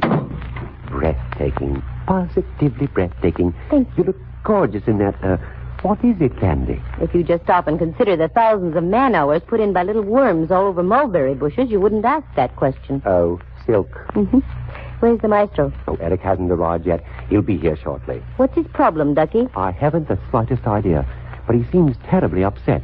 His worry seems to concern itself with his concert tomorrow night at the Opera House. These boys with the long hair and coattails to match, they're always worrying. I don't know how most of them manage to live so long. Oh, help yourself to the port, dear. I had some hors d'oeuvres, but Henry, the Great Dane, beat us to them. Henry, heavens. I haven't seen him in ages. How is he, dear? Oh, I'm so glad you asked, Candy. He's missed you terribly. I'll let him in for just a moment. Oh, no, Rembrandt, I didn't mean that. He's missed you so, dear. Oh, Rembrandt, he's charging me. No, Henry, no. Oh, Rembrandt, help. He's got his paws all over my brow. Isn't that sweet? Such devotion. Candy adores you. Well, tell him to do his adulation from the floor with all four paws on it. Quick, Rembrandt, I'm becoming pigeon-chested. What a beautiful picture. Rembrandt. Oh, yes. Henry, down, sir. This instant. There we are. Now I know how that mud shoal in Chesapeake Bay felt when the big mole landed on it. Into the kitchen, Henry. Back to your side of beef. That's the lad. Oh, that must be Eric. Or another Great Dane. Eric, dear boy, do come in. Thank you. Oh, what a charming place, Rembrandt. So bohemian. That's one word for it. Personally, I call it cluttered. Candy, dear, may I present Eric Spalding, Eric Candy Matson. How do you do? Really quite an honor, Mr. Spalding. I've heard many of your European recordings. Is that a fact? Yes, I had a very good orchestra in London. Nice chaps all. Played well together. I used to know the producer on the Standard Hour. That way I became quite familiar with the playing of the San Francisco Orchestra. How do the two compare, Mr. Spalding? That's like trying to compare the Atlantic Ocean with the Pacific. Both large bodies of water, but entirely different in characteristics. However, I feel the San Francisco organization would rate among the best in the world, with the proper conducting. And you feel you can give it the proper conducting? Most certainly. I see. Why don't you tell Candy about your innovation in music, Eric? I'm sure she'd be greatly interested. Oh, yes, I'm surely. It's nothing more nor less than applied showmanship, Miss Matson. I've always had the firm belief that music should paint a mental picture. I imagine the composers did, too. So I've made it a point to always include one number in my concerts where we play in fluorescent lighting. Oh, yes, I recall reading an article in Life about that. I've been severely criticized for it. I conduct with an illuminated baton. To me, the musical message is much better presented in that manner. The audience sits in the dark. It has a chance to interpret what the composer intended saying. Could be. I've been accused of everything from cheap theatricals to degrading the concert stage. But I'm sticking with it. I'm convinced the public appreciates what I'm trying to do. Rembrandt tells me you're bothered about something, Mr. Spalding. Yes, I am. I'm an artiste, Miss Matson. I know only one thing, music. That's why I wish to speak to someone in your line, investigating and that sort of thing. That sort of thing leads to money. I know. And I'll be very glad to retain you, if you can help me find out what I want to know. And that would be? Someone is trying to sabotage me, Miss Matson. The San Francisco concerts are critical stepping stones in my career. I've given 2 concerts. Each time during the selection where we black out the lights, the orchestra, en masse, has hit one foul, rotten chord. Well, didn't you get it straightened out in rehearsal? That's just it. It never happened in rehearsal. I've checked the score afterward. Perfect. I've talked to the orchestra personnel. They're more amazed than I. To say the least, it must be extremely embarrassing at a moment like that. Believe me, words haven't been invented to describe such a feeling of mortification. The audience starts to titter, then laughs. By then, the whole thing has been shot to blazes. My reputation is at stake, Miss Matson. I see what you mean. I thought perhaps with your trained sleuthing instincts you might be able to help me. My old friend Rembrandt here recommends you highly. Thanks, old friend here. You've got me interested, Mr. Spalding. When did you say your next performance is? Tomorrow night at the Opera House. Tell you what, I don't know what your contract calls for, but whatever it is, we'll split the fee and I'll go to work for you. What? Why, that's preposterous. Isn't the future of your career worth it, Mr. Spalding? Why, Very well. I think it's outrageous, but what can one do? Okay. Now, when do you rehearse for tomorrow night's concert? Tomorrow morning at 10 o'clock. Very well, I'll be there. Just one word of caution. Pay no attention to me whatsoever. Make like as if I don't even exist. Agreed. Oh, I'm so glad everything's settled. Now we can get to the spaghetti rason. Me food is practically chafing at the dish. Let's have at the regular stuff, shall we? The spaghetti wason was magnificent. Rembrandt has the green thumb for taking the most ordinary food, adding a bird's nest or two and a dash of some witch's potion, and making it taste like ambrosia. There was only one drawback. For days after, you walked around like you had a red-hot barbecue pit in your stomach. I stopped off on my way home, bought a chronicle, completed the journey, and piled into bed. Then I read the paper, missed Kane, caught DeRoos, glanced at the radio column, and then concentrated on the musical section. There it was, Spalding's concert for the following evening. The first movement from Brahms' First, the Fountains of Rome, the Rienzi, so on and so forth, and for his blackout selection, Swan Lake. With that, I dozed off, and before I could pick up the remnants of a dream I'd had the night before, it was morning and I was dressing in on my way to the Opera House. Just a moment, young lady. You're not with the orchestra? No, I'm here on official business for Mr. Spalding. Oh, sure. Go right on in. I passed through the stage door and onto the stage itself. Just as I did, a little faraway thought started tickling the back regions of my brain. Spalding. By a strange quirk, there was a gal who plays first flute in the orchestra named Spalding. I worked my way around to where the musicians were unpacking their instruments. There she was, the gal herself. Hello there. Oh, hello. How are you? Fine, thanks. You don't remember me, do you? I'm Candy Matson. Oh, yes, the young lady detective. You used to drop backstage now and then for the standard broadcast. That's right. Nice to see you again. Thank you. What's this I hear about the orchestra falling on its face the last two concerts? It's an amazing thing, Miss Matson. We're at a complete loss of words for an explanation. I understand it's front-page news all over the country. And why not? A thing of this sort is news. Eric's fit to be tied, of course. Well, I can't blame him. Incidentally, I just happened to think, isn't your name Spalding, too? I beg your pardon? I said, isn't your name Spalding, too? Why, yes, it is. We spell it differently, however. Oh, so? Yes. Eric spells his name Spaulding. I have no U in my name. Mm-hmm. You both have a decided British accent. Oh, do you think so? I rather thought I'd lost mine. No, hardly. Tell me, how do the members of the orchestra feel about these numbers played under fluorescent lights? Well, it doesn't bother them. They think it's slightly silly, but they don't pay any attention to it. Each conductor has his own little idiosyncrasies. I see. Well, I hope you have a fine rehearsal, Mrs. Spalding. Miss Spalding. Oh, yes, Miss. You're going to be around for the concert this evening? I believe so. I find it becomes more interesting all the time.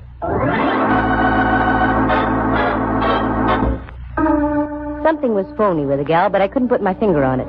I tossed it off and decided to think about that angle later. In the meantime, I ducked into a quiet corner of the wings and listened carefully to the whole rehearsal. Then it came time for the blackout number, Swan Lake.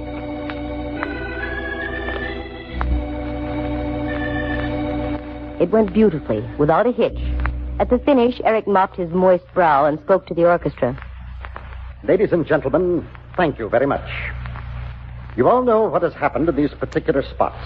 The rehearsal this morning has gone beautifully. I thank you. I hardly think I need to remind you that tonight's concert will be critical, to say the least. If we repeat what has happened in the past two performances, I shudder to think what will be said of me and you as an organization. Will you all please pay a special attention to the score this evening for my sake, as well as yours? That is all, and again, I thank you.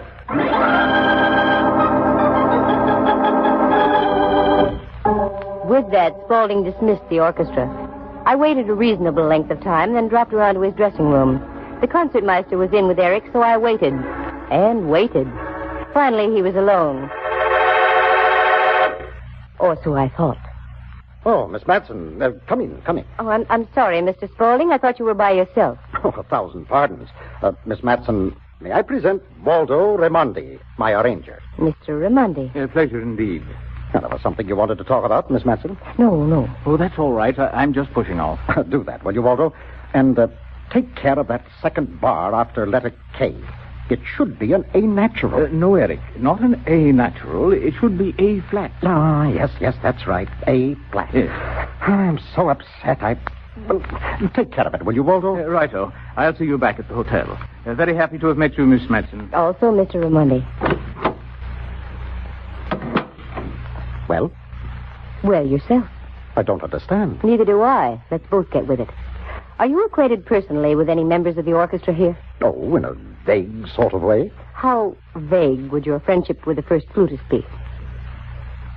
How did you know about her? I didn't, but now you've told me. Almost. What about her? I was hoping this would be kept quiet. She was my wife. I had a hunch it was something like that. Could she have anything to do with your lack of grace notes? No, not Nona. Nona? The former Mrs. Spalding. Well, we've got to start somewhere. She's as good a target as any. I'm afraid you're on the wrong scent, Miss Matson. Nona and I had our differences. We split up. She came to America and joined the orchestra here in San Francisco. She's respected and admired. She wouldn't do anything to jeopardize her musical career, I'm sure. But she might yours. Have you cut up any old capers since you've been here, Mr. Spalding? No, we haven't spoken. It's an unwritten rule we've both observed. This has the same aroma Monterey has during the sardine season. Well, I'll keep plugging away. Good luck on the concert tonight. You need it.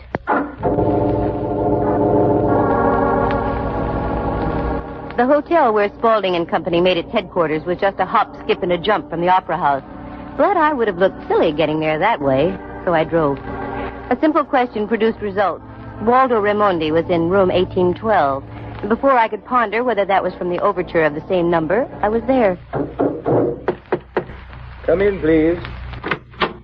Oh, hello. Come in, won't you? Thank you. I hope I'm not disturbing you. Oh, no, not at all. Seems we have a music lover in our midst. However, don't you think Eric might resent this little visit? Why, you little... Cut it, Raimondi. You're lucky I only slapped your face. I'm here on business only. Get out of here. Not yet, small time. I want to have a little talk with you. Who do you think you are, walking in here and making demands of me? The name is Miss Matson. That doesn't mean anything to you, I'm sure, but I happen to be a private investigator. Oh, I'm sorry. I didn't think that...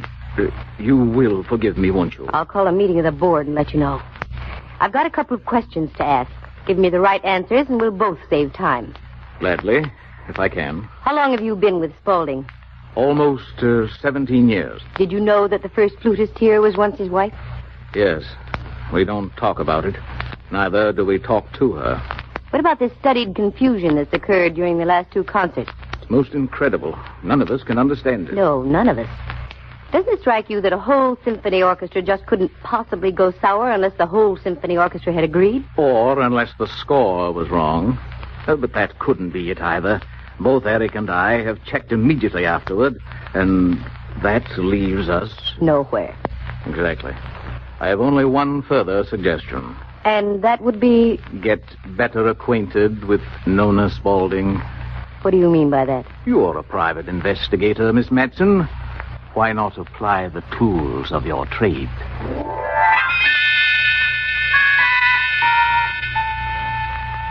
The whole thing was becoming as simple as hydrogen. Using my cool Sam Spade logic, I decided to do nothing until after the concert that evening.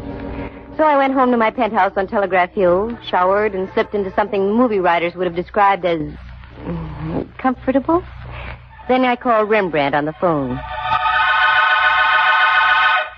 Rembrandt Watson Studios. This is Candy Matson, Private Eyeball. How delightful. We both got to plug in. Yes. What's on your mind now? You, dear.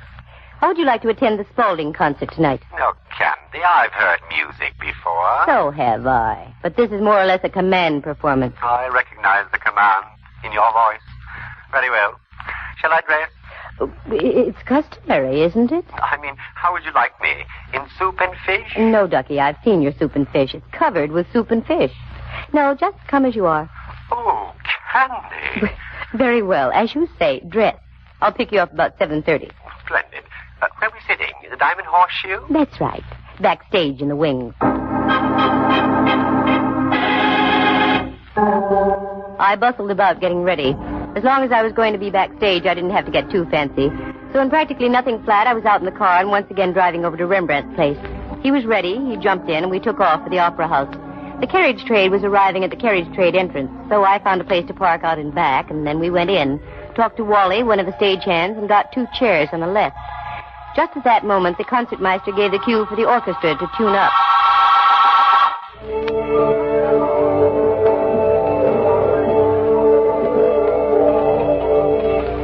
That was Spalding's cue to float out from stage right and make his entrance. He carried more ham per pound than you'd find in a Chicago stockyard. He minced to the podium, bowed, scraped, and faced the orchestra. It all started nicely enough, even though the orchestra was playing as if it were sitting on eggs. First the Brahms, then Fountains of Rome. They took a bath in the first fountain. It felt so good they went on to another. Then another, and they were through all the fountains. Now it was time for the production number. The lights dimmed. The fluorescent lights on the music stands came on. Spalding flipped a switch and his baton lit up. You could feel a tenseness come over the audience.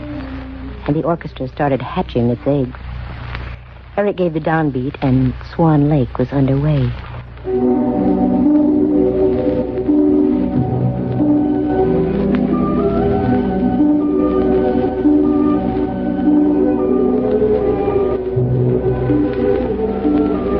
Everyone seemed to feel that the worst was over. You could almost hear the snapping of spines as the audience relaxed and settled back in their seats.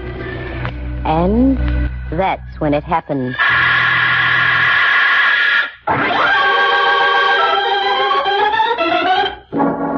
It had happened again. The most horrible sounding chord I'd ever heard. The audience stood up. This time there were no laughs, just a stunned amazement. The orchestra stopped playing and Spalding threw his baton on the stage and walked off into the wings. Slowly the orchestra followed. I was just as dumbstruck as the rest. Then I got my wits about me and ducked around to the rear. Come on, Rembrandt. To where, girl? Anywhere. I want to talk to people, find out what happened. Don't you know? They blew a king-size clinker. Oh, that was well established. It'll be heard round the world. But I want to find out how it happened. Uh-oh. There's Spalding talking to Raimondi. I'm ruined, Waldo, through. Washed up.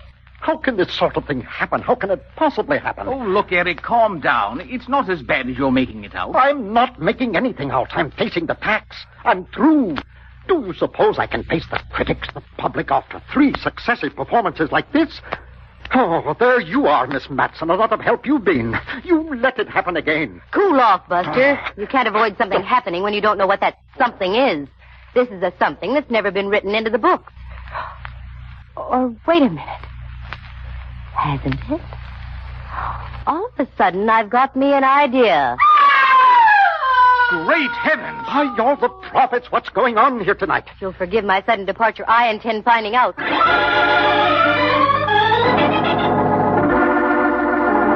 We made like the cavalry going up San Juan. The scream had come from off stage over in the dressing room.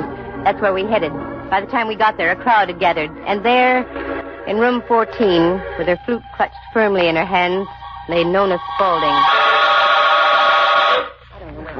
I'm going to try and get through here and find out what's happening. Excuse me.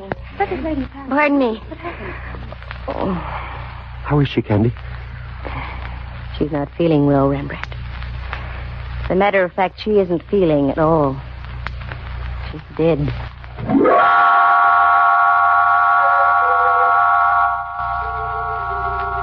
This was the kind of development I hadn't counted on at all. An orchestra coming apart like wet tissue paper is one thing, but murder is another. That's where my friend Inspector Mallard comes into the picture. I made a call to headquarters, but he was out. So instead, a couple of his boys came over. I left the entire thing in their capable hands and tried to clear up a little unfinished business of my own. You still play the cello, Rembrandt? Strictly for my own amusement, Dove. Why? Well, you know music. Take a look at the score. Right about here. Yes. This is just about where they hit that foul chord. That's right. Notice anything wrong? Let me see. This bar looks all right. And so does this one. They didn't get past this point. Look carefully. Why, yes. Little indentations alongside the notes. Ever so slight, but there, nevertheless. The pattern is beginning to take shape, Rembrandt. And if you'll look again, you'll find these little irregularities throughout the whole score. Candy, you're right. Now's as good a time as any to find out if I'm right or not. Wally! Wally! Is that you, Candy? That's right. Do me a favor, Wally. When I shout now, switch on the fluorescent light, will you? Okay. Now hand me that score, Rembrandt. We'll place it on the music stand like this. Good. Keep your eyes on this bar right here. Don't look away for 1 instant. Now, Wally. Okay. Watch now. There are the lights. What do you see? Candy. Incredible. That chord changed right before my very eyes. Why, nobody could play that. It has dissonance over dissonance. That's what you heard tonight. Keep watching. The regular lights again, Wally. Right, Candy. There. You see? Back to normal again. But you don't see the bad chord, do you? No. This is amazing. Most amazing. The copyist used a certain kind of ink that vanished under the fluorescent lights. And at that time, a whole new score appeared, with that awful chord buried in it. Diabolical, isn't it? Yes, isn't it? Too bad you're so clever, Miss Matson. Hi, Raimondi. I wasn't sure for a while, but when Mrs. Spalding got it in the dressing room, I had my money on you. It's a shame your knowledge won't do you any good. You're not going to be able to use it. You see, here in my pocket, a very competent 38. Now move, both of you, quietly, over to Eric's dressing room. You better do as the man says, Rembrandt. Oh, there you are, Miss Matson. I want Oh, no, you don't, Eric. Spalding, you all right? Yes, I'm all right. Just nick me. Come on, Rembrandt. He's ducking around backstage. There he goes. He's trapped and he knows it. The cops are over on the other side of the stage. He's coming back this way. Rembrandt, the stage has been raised on the elevators. He's going to run right into that opening. Raimondi! Look out! Raimondi!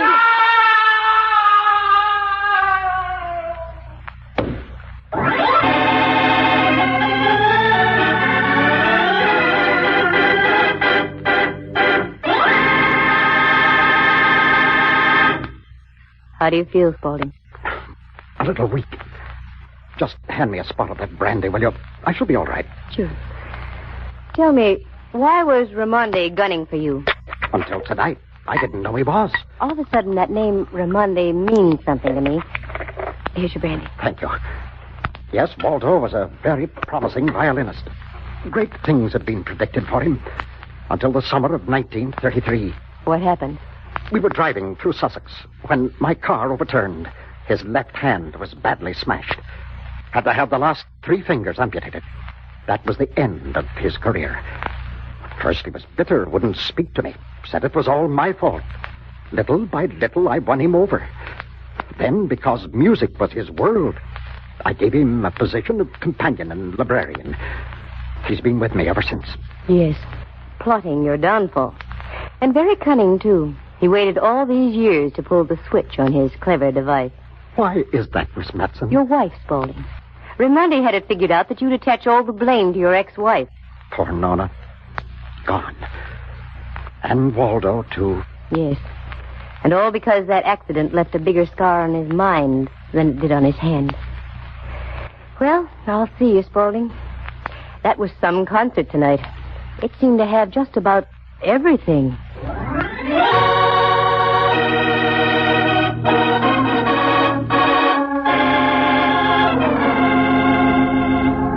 It was too bad about the ex, Mrs. Spalding. She let her heart rule her head.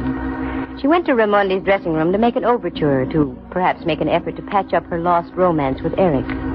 She walked in at a bad time. Raimondi was applying the finishing touches to his phony score. There was an assortment of ink all over the table. At the time, it didn't mean anything to Nona, but during the performance, she discovered the same thing I did. After that bad chord, she rushed off stage, ready to apply the crusher to Waldo. He saw what she was up to and beat her to it, with a window weight over the head. Well, like I've said many times, some of that music gets too deep for me. I think I'll just stick to something not quite so complicated. Something simple, enjoyable, something you can understand, like bop, perhaps?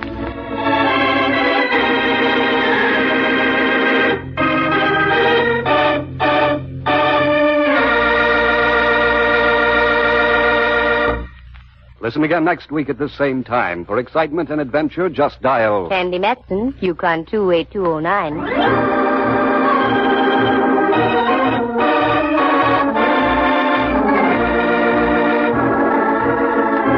Heard tonight were Hal Burdick as Eric Spalding, Harry Bechtel as Waldo Raimondi, and Norma Tuart as Mrs. Spalding. Jack Thomas plays the part of Rembrandt Watson. The program stars Natalie Masters as Candy and is written and produced by Monty Masters. Sound effects are created by Bill Brownell and Jay Rendon. Eloise Rowan is heard at the organ. The characters in tonight's story are entirely fictitious. Any resemblance to actual people is purely coincidental. Bill Walker speaking. The program came to you from San Francisco.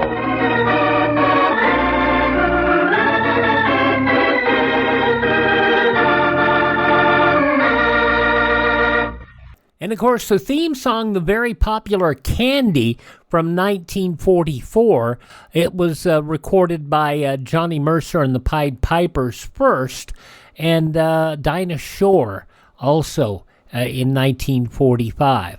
And it was, as I said, a very popular tune of 1944-1945.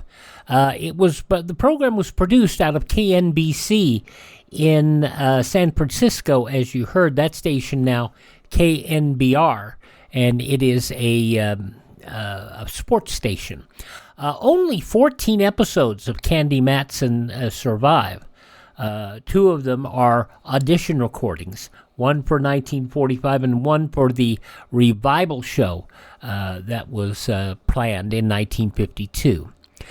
Candy Matson, Yukon 28209, here on Classic Radio Theater with Wyatt Cox. If you like what we do, please leave a review on your podcast app that you get us from. Let people know that you enjoy the show, why you enjoy the show, and also, give us a like. It helps to spread the show and increase the recommendations that this podcast app pushes out as well. That's a great way to support us and not having to spend a penny, just a little bit of time. If, however, money's easier for you to part with than time, go to classicradio.stream. You can buy me a copy there, get one of these nice little XH data radios that I have one right here that I enjoy. And, live on with it. Or just buy me a copy at classicradio.stream. Alrighty, we roll on here with an episode of Arch Oboler's Plays from 1940s, 85 years ago.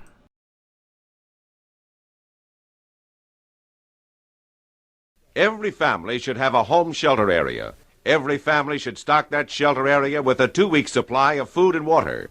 Prepare now to survive disaster. Not just natural or nuclear, but also supply chain issues. It never hurts to have extra food. I have extra food here at the house. Now, we're going to go back 85 years to January 13th, 1940, for an episode of Arch Oboler's Plays, this episode entitled The Truth. The Mutual Broadcasting System has the pleasure of presenting the 12th broadcast of a special 26-week series of plays by radio playwright Arch Oboler. In this series, we hope to bring you dramas full of the excitement and the meaning of plays, told in relation to the expanding world in which we live. The play will be introduced by Arch Oboler. In a world which fills our hours with a multiplicity of little things, it's sometimes good to stand away in imagination and think of the great wonder of life itself. That out of the darkness of space came this great gift of consciousness. Tonight, with my distinguished actor friend, Edmund Gwen, I'd like to bring you my play about this infinite wonder.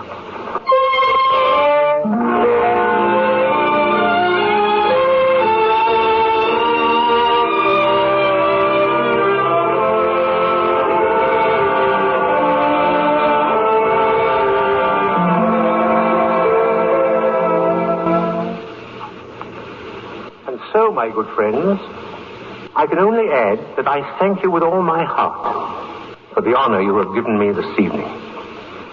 The newspaper men who are here would, of course, like me to make a sensational statement regarding the nature and the effect of cosmic rays. That is understandable.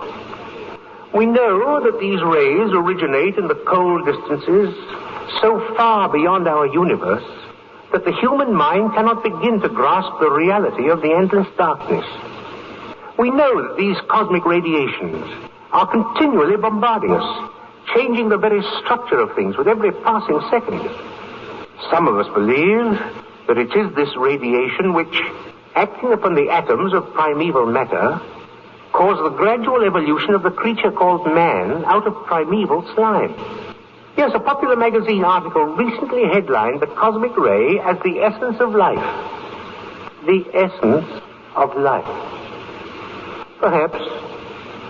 But where out of the frigid darkness come these radiations? Where? What lies beyond the reach of our greatest telescopes that is the source of this tremendous unseen flow of cosmic energy? Some of you stir restlessly. You are thinking our friend Sir Albert grows senile. Life grows short for him. He is looking out into the night with fear. No, my friend. It is not fear that makes me ask the questions whence and where. It is not even hope. It is wonder. Wonder at the source of this unending stream of power that drives across eternal space, bringing our universe what may be the very source of life. Now I say to you, what so many of you already believe in your hearts, that our world, and all we know of it, all things, all beings, is not mechanism, but the result, the expression of a thought, a great, transcending thought. I leave you with this question. Can it be that cosmic radiations are a direct expression of that divine, eternal thought?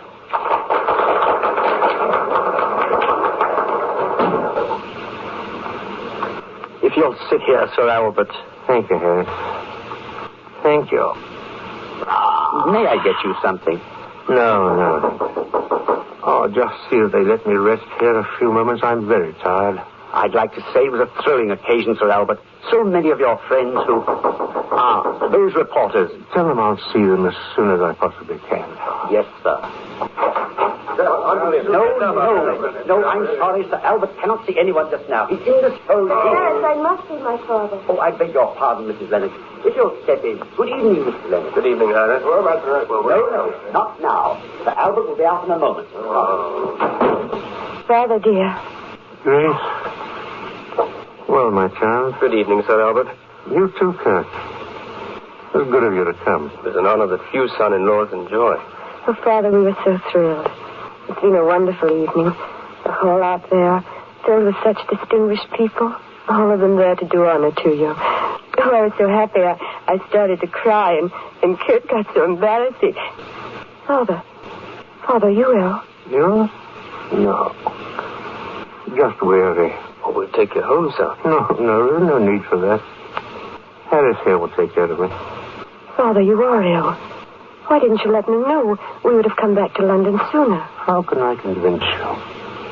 I'm quite all right. But your face, I've never seen it so tired. As if you hadn't slept for days.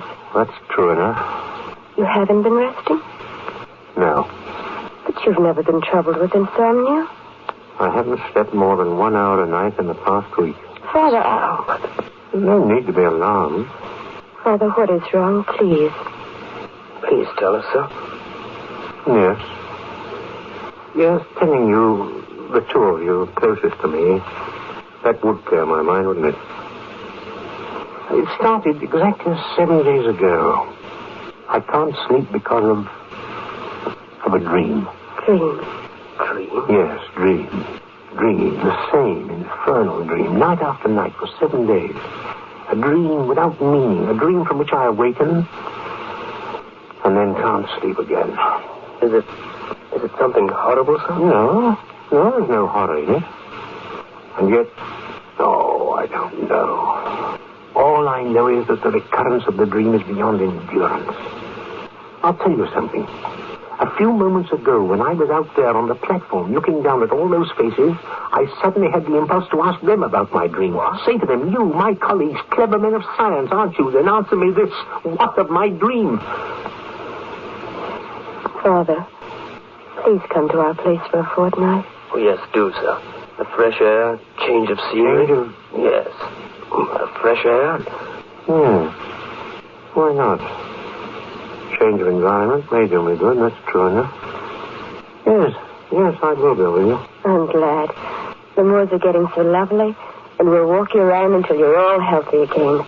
Won't we, kid? Right. Don't you want to hear what I dreamt? If you want to tell us. Yes, I do. I want to very much.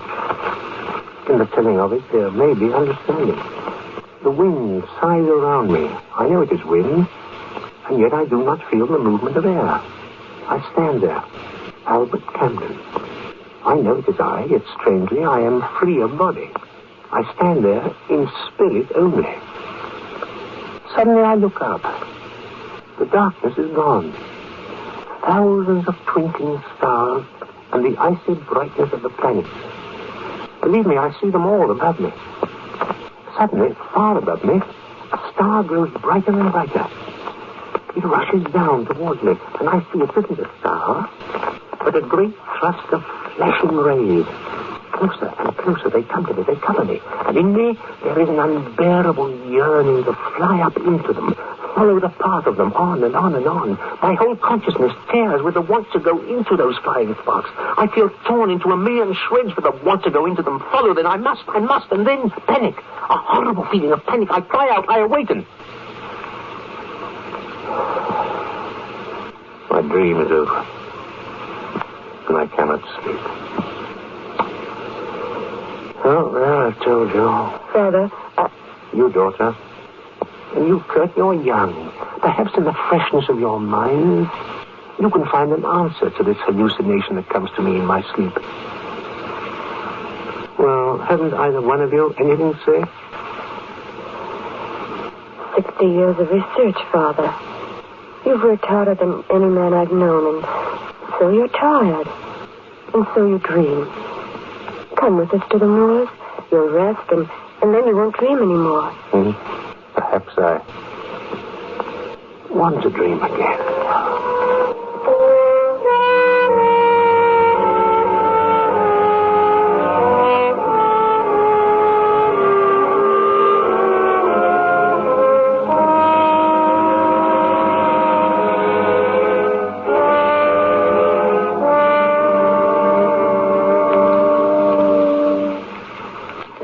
Hungry. Another log, kid? No, I think we'd better be turning in soon. Right, Sir Albert? Yes, in a few moments. Tired, aren't you? And no wonder. What was it, 15 miles? Now, don't exaggerate, darling. 10 miles, and that's stretching it a bit. Father? You are feeling better, aren't you? I said your health, you're resting at night. It has been better since you've been here with us. Yes, of course. I'm so glad. Sometimes I was almost afraid that you... but I'm talking too much. And I should be sleeping. Well, off I go to my lily white couch. Good? No, I think I'll have another pipeful before I turn in. Well, if I'm spurned, I'm spurned. You, Father, Going up? No. No, I'll sit here a bit if you don't mind. All right. But don't sit up late, you two. We won't. Night, Father. Night, dear. Good night.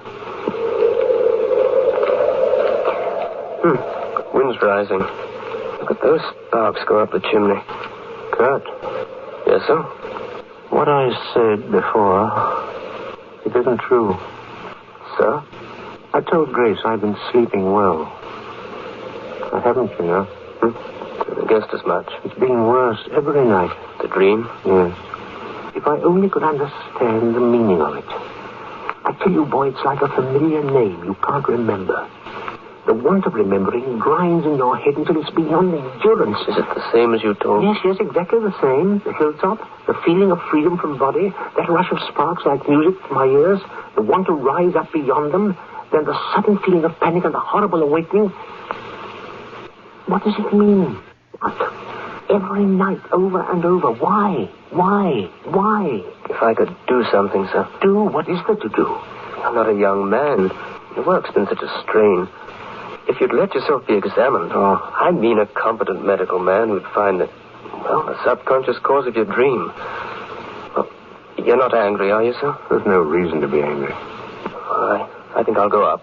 Well, good night. You're not? No, I'll sit here until the fire's burnt out. Good night, son. I'd like to say that, well, the reason I suggested a psychiatrist was not that I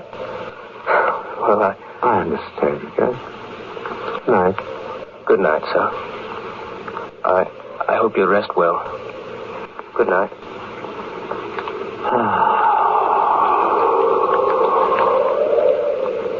Sparks up the chimney.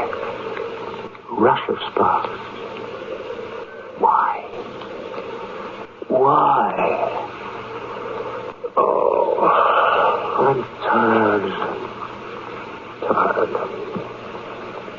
Sleep. But if I sleep, I'll dream. Dream. To sleep. To dream. To dream.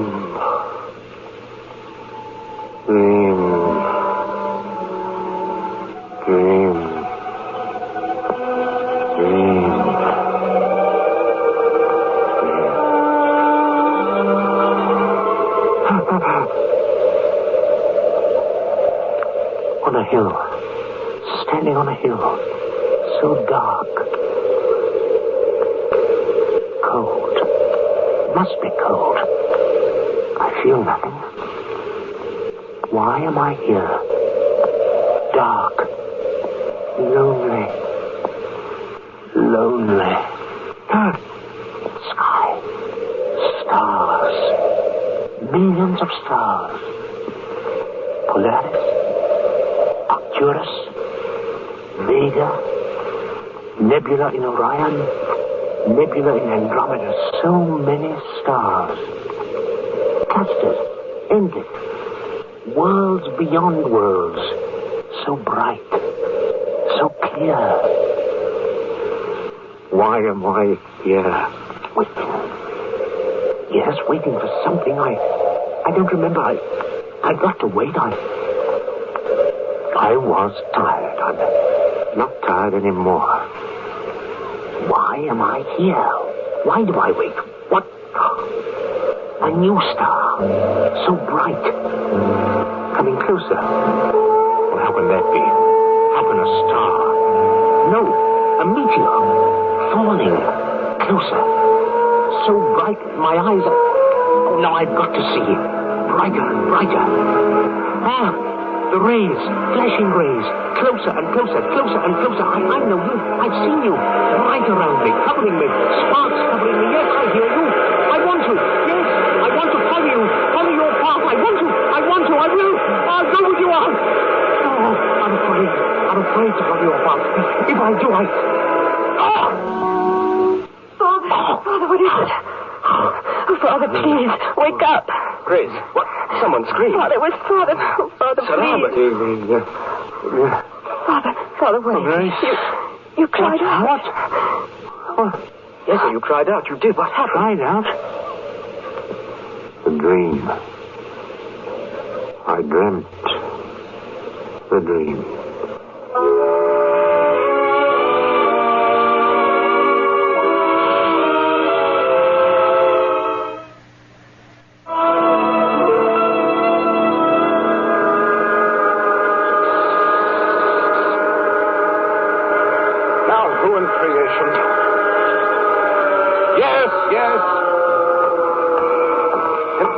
Patient, whoever you are.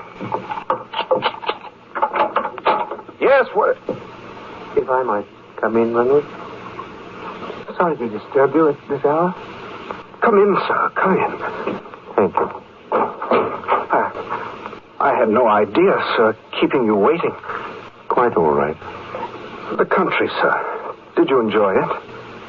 My son-in-law brought me back to see a doctor. You're ill, sir. A chair, won't you sit? No, quite all right. What time is it? Almost 11, Sir Albert. If you're not well, somehow I had to come here tonight. Late as it was, I had to. All the laboratory workers, we've missed you, sir. It's been a long time since you left London. Almost a month. 29 nights. Did you say something, sir? No, nothing. Tell me, the work. Has it been going well? Quite well, sir. Outside, I could hear the whine of a generator. Yes, sir, this here. We've gone right ahead with the work. We've gotten some rather interesting results by reverse excitation of the cathode fields. May I show you? Yes. Well, sir, the Regents asked us to devise some means of illustrating, or rather, visualizing cosmic radiation so that it can be demonstrated in the classroom. I devised this contraption. It has no authenticity, but it does visualize on this fluorescent screen what a rush of cosmic rays might look like. Show me, boy. Right, sir. You'll see. It does visualize cosmic radiations for the students. Watch, sir. See, sir? On the screen. Sir Albert. Sir Albert, what is it? Same. The same, I tell you. In miniature, but the same. I don't understand, sir. The rush of sparks. The pattern of sparks, I tell you. Sir Albert. Don't look at me as if I was crazy. I've seen them. The same pattern of flying sparks, but 1,000 times greater. Sir Albert, you're not serious. Cosmic rays, they aren't visible to the eye. Glorious, driving through space, through the universe, showering the earth. Sir Albert. I've seen it, I tell you. I've seen it in my dream. Dream? Yes, in my dream. That's what I wanted to know, and now I do know. What I've been seeing in my sleep. Cosmic radiation. Cosmic rays. The path of them out of the infinite. Pouring out of one focal point in the darkness of space. Yes, stare at me all you want to, but I've been dreaming that night after night. I've been... Well, why do I dream that? I know what I dream, but I don't know why.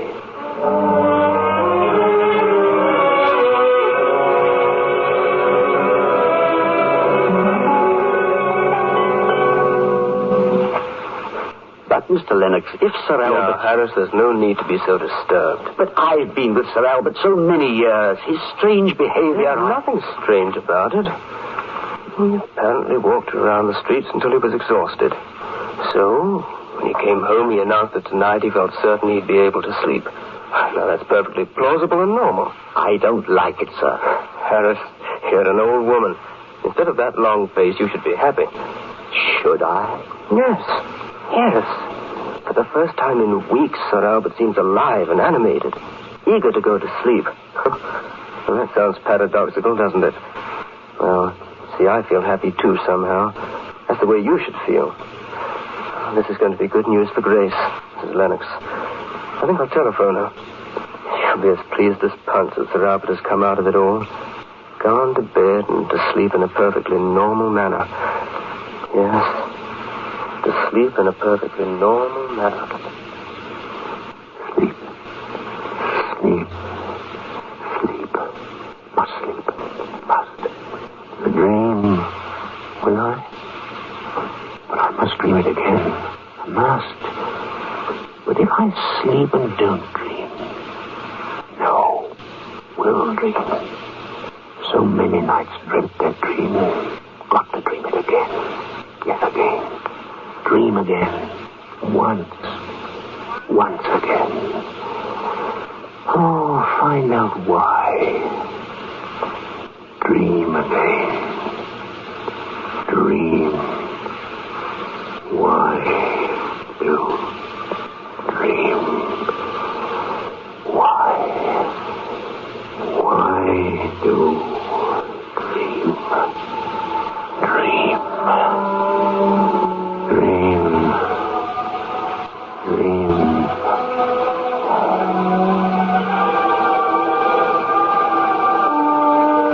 Dream on the hilltop. Yes, the dream. Dreaming and knowing that I dreamed. Cold. Feel the cold. I never felt the cold before in the other dreams. If this dream is as the others, sky will clear. Yes, stars. Millions of them. So bright. Oh, no, I can't be dreaming. So real. No, this can't be a dream. I'm not asleep. I'm not. Awake. I've got to remember. Sitting in front of the fire. Yes, I was sitting in front of the fire. Got up. Wandered out of the house. Yes, that's it. Not a dream. Wandered out into the night. On a hilltop. I'm here. Yes, I am. Stars so bright, everything around me so real. This is reality. It must be. No. A dream, I know. A dream. Waiting. Listening. For what? I can't remember. Something that should happen. Something that always happened in this dream. Oh, why can't I remember? I must remember. I will remember. What? A star? Out there? How bright? Oh, no, it can't be a star. No star can be so bright. A meteor. Yes, a meteor. Rushing at me. Oh, I'm afraid I've got to run. It's rushing at me. Why don't I run? No, I can't. That sound.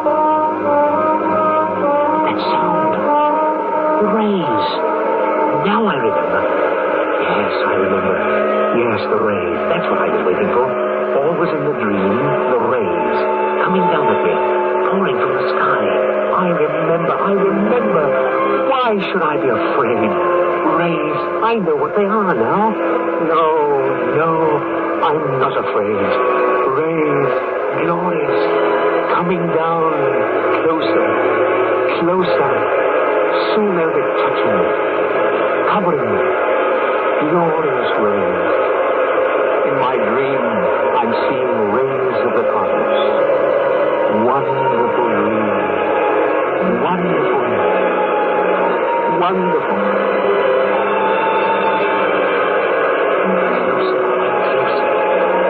So bright, shining, glittering, sparkling, glittering around me, covering me. I feel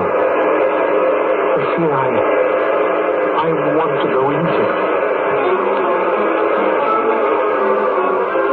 Yes, follow the path of them, path of the rays. Let myself go up into them. Let them take me up into... No, I'm afraid. I'm afraid.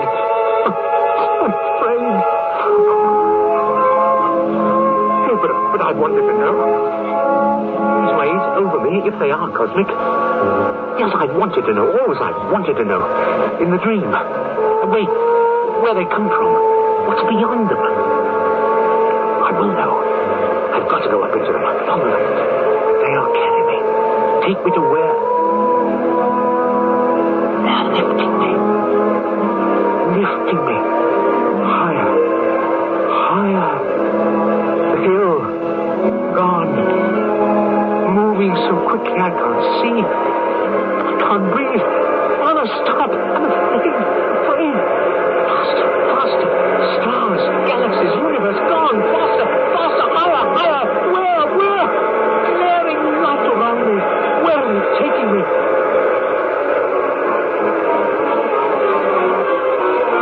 Yes, I hear. But what? What? Unending stream of power, driving across eternal space, bringing our universe what may be the very source of life. Yes, I said, can it be that these cosmic radiations are a direct expression of that divine, eternal thought? Divine, eternal thought? I remember, I said, but can it be? Can it be?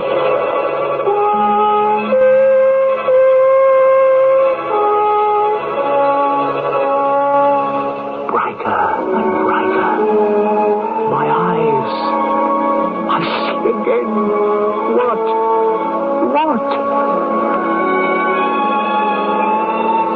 Yes, I was right. It was the truth. The truth.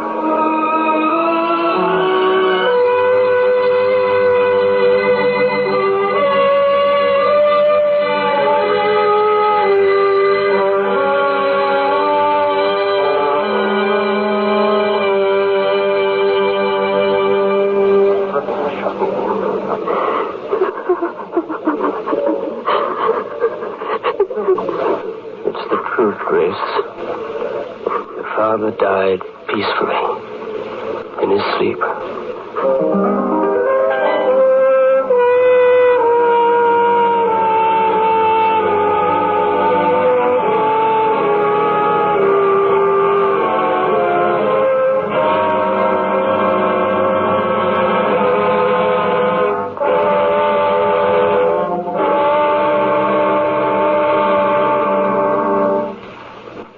Just heard Mr. Edmund Gwen in The Truth, a play by Arch Oboler. With Mr. Gwen were Miss Roseanne Murray, Anthony Ellis, Alec Harford, and Bruce Elliott. Announcer Marvin Best. The music was composed by Gordon Jenkins and the orchestra conducted by Jack Meehan. Mr. Gwen will soon be seen in the Metro Goldwyn Mayer picture, Bewitched, which was written and directed for MGM by Arch Oboler. Next week we will bring you a new play, Big Shot. The program notes tell us that this is a comedy exclusively about big shots. This will be the 13th in a special series of plays written, produced, and directed for the Mutual Broadcasting System by Arch Oboler. This is the Mutual Broadcasting System. Arch Oboler, a compelling author, wrote some wonderful things. 85 years ago, January 13th, 1940, The Truth, Arch Oboler's plays here on Classic Radio Theater with Wyatt Cox. A couple of notes here. Actually, I'll get to the notes. I want to take this break first and talk about some of our quarter-hour shows. That'll be coming up in just a moment.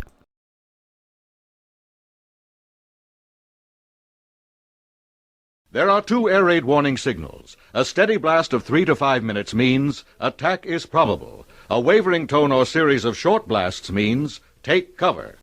Okay, I did some digging earlier today, and I found out we've got about 8 more weeks of Claudia coming up here, and then we'll have to wait from sometime in March until November to restart the show, because we never did carry the show or run the show from its beginnings in 1947.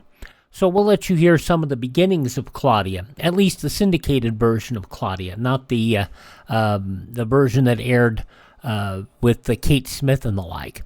But we will bring you Claudia all the way up until March. Then we'll probably do more Lum and Abner and some Fibber, McGee, and Molly to fill those, the quarter-hour shows of that ilk, to fill out the shows here.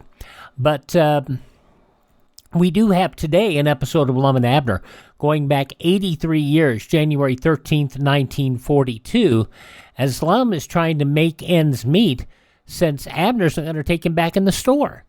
The makers of Alka-Seltzer bring you Lum and Abner.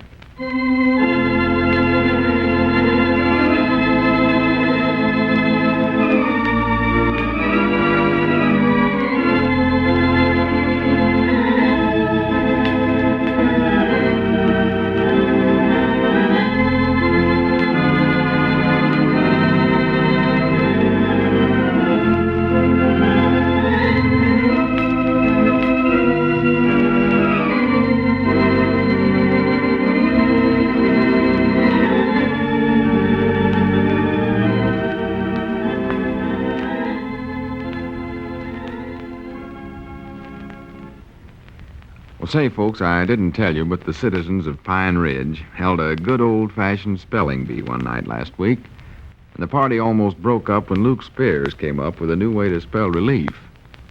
Luke said that relief is spelled A-L-K-A-S-E-L-T-Z-E-R. Well, you know, folks, Alka-Seltzer does spell relief. It spells fast relief for many different common ailments. Now, take minor stomach upsets, for example, like acid indigestion, occasional distress after meals, and heartburn. When you take Alka-Seltzer for these and other similar common stomach disturbances, you'll feel better fast. Alka-Seltzer acts with such speed because it not only reduces excess gastric acidity, but it also helps relieve that full, uncomfortable feeling. No wonder, then, that thousands upon thousands of folks the country over use and depend on Alka-Seltzer for relief in these annoying ailments. And we believe you'll agree with them once you've tried it. So remember, next time some minor stomach upset causes you discomfort, just ask your druggist for Alka-Seltzer. He has it by the package and also serves it by the glass at his soda fountain. And now, let's see what's going on down in Pine Ridge.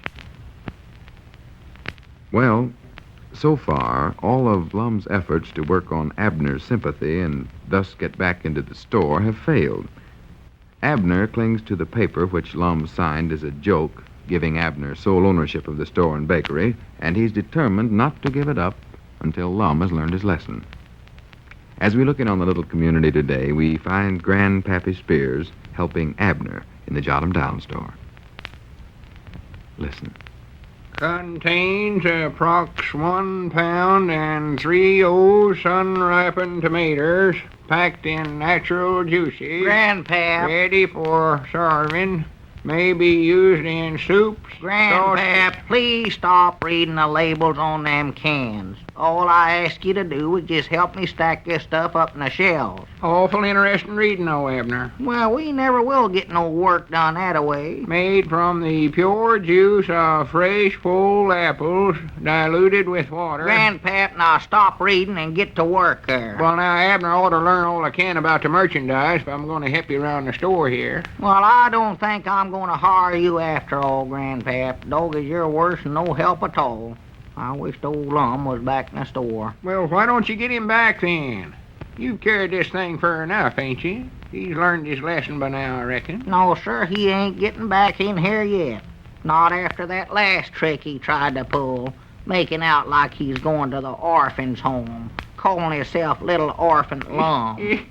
Yeah, I heard him say that. Well, I wouldn't have cared about that so much, but the very idea's getting Cedric to call up here and say he was a orphan's home calling for Lum. Doggies, that's just going too far. Well, that's right there. Shows how anxious old Lum is to get himself back into partnerships with you. Well, I don't believe it. No, sir. Not me. Has Lum been in today? No, I ain't saw him all day. Don't know where he's at. More likely he's out somewhere still trying to sell them pencils. Oh, he ain't actually trying to sell pencils. Fact is, I don't believe he wants nobody to buy 'em from him. That-a-way, why, he thinks I'll feel more sorrowful for him. Yeah, I don't know, Abner. He might be getting to where he's needing the money. Ah. Luke Spears said he come in the restaurant there last night and had an awful slim meal. Tried to make out like he weren't hungry, Luke said. And you know, Lum, he's always hungry. Yeah. Well, now, of course, if he's actually hungry, but wait a minute. What's the matter? There he comes. I don't want him to know we's talking about him. Well, he couldn't have heard us, Abner. Well, I know, but just act like we weren't even thinking about him. Oh, yeah, all right. Let's see, what'll I be thinking about? What are you going to be thinking about? I don't know. How about Groundhog's Day? That's always a good winter topic to be thinking about. Mind out. Here he comes, Grandpa. Well, howdy, Lum. Hey, hello, Lum. Proud to see you. Come on in. Yeah, gentlemen. Mr. Peabody, Edwards is my name. Huh? L. Edwards is the full name. Well, Lum, I know your name. I ought to after all these years. Mr. Peabody, I'd like to have a few moments of your valuable time. What are you reading that for? I am representing the Daniel W. Frisbee Publishing Company. Well, I ain't learned it by heart yet. Oh. Here is my card. Where? I don't see no card. Well, I ain't had time to get 'em printed yet. I just practicing. I got a button to wear, though. Look here. See it? Well, Special Agent Frisbee Publishing Company. Yeah, let me see it, Abner. Oh, what does that mean, Lum? Well, it means I'm a special agent, of course. Oh. Yeah, that's nice, Lum. It's a big company, too. Chances for advancement and all that. Yes, huh? Just started working for 'em this morning, and I'm cleaning up already. Well, good for you, Lum. Yeah, I got all of Polk County, every bit of it. You mean you own the whole county now? Doggies, you are doing good. No, I don't exactly own it, but that's my exclusive territory. Oh. Nobody else but me can sell our magazine in Polk County. Magazine? Oh. Well, what's wrong with that? Well, nothing, I don't reckon. Nothing. Well, listen here, Abner. Selling magazines is a good business. Now, there's lots of fellers who's made big fortunes doing that. They have, huh? Sure. Besides, I've always wanted to go to college. Go to college? Yeah, I can either work towards a free scholarship in some college or get a pony. Pony? Yeah, don't reckon I'd be much interested in a pony, though. Why, of course not. Bright as you. You couldn't ride no Shetland pony as big as you are, Lum. I bet you I could stay on him. Well, you might stay on him. You wouldn't have no trouble. Your feet would drag the ground. You'd have to tie your feet to the saddle horn. I can put on roller skates, can't I? Yeah, could, I reckon. Be something new, riding horseback and roller skating at the same time. Maybe you could get one of them little wicker carts, Lum. Have they got them? No, I'm just going to ride on his back. Well, I don't care. Might be all right. If you ain't never tried it, don't knock it. No. Besides, I think you have to sell more magazines to get the pony anyway. You do, huh? How many have you sold so far, Lum? Oh, I don't know. Been selling so fast, I ain't kept track. Well, about how many? Oh, I don't know, Abner. I'll have to check up when I go home tonight. Who you been selling to? Oh, people. Different people. Who? Well, I can't recollect all their names, grannies. I ain't no memories expert. Well, just name one. All right. Cedric Weehunt. Now. Did Cedric buy one? Well, he ain't actual bought it yet. He's going to talk it over with his papa first. I think he'll take one, though. Lum. Yeah. Be honest now. You ain't sold a single magazine, have you? Abner, this just ain't a reading town, I reckon. There ain't nobody that's interested in the Midwest Farm and Needlework Weekly. Farm and Needlework? Well, no wonder you ain't never sold none. I ain't never heard of that magazine. Neither's anybody else. They ain't even heard of it over Cherry Hill. That is, except one feller over there. Cherry Hill, was you clean over there? Yeah, I hitchhiked over there this morning. Run smack into a feller that was selling the Farm and Needlework Weekly, too. And he claimed Polk County was his exclusive territory. Well, I thought you said it was yours. Well, it was a mix-up of some kind, I don't know. But the thing that made me sort of get mad was the fact that he just paid $10 for Polk County. It cost me $15. 15? Doggies, you never paid nobody for this, did you? Yeah, it's my last $15, too, if you want to know. Well, you ought to get that back, Lum. Who'd you pay it to? I don't know. I never did get his name. Mr. Frisbee, though, I reckon. He come in the barber shop right early this morning. Said he was looking for a feller that wanted to make $1,000 a week, and I don't know. I guess I just sort of raised my hand, and before I noted, he had this special agent button on my coat and that $15 out of my pocketbook. Well, I do know. I still don't see how he done it. Granny, I wish I was as good a salesman as him. What, did you give you any of them Farm and Needlework magazines to sell? He gave me a copy of it to show around as a sort of a sample.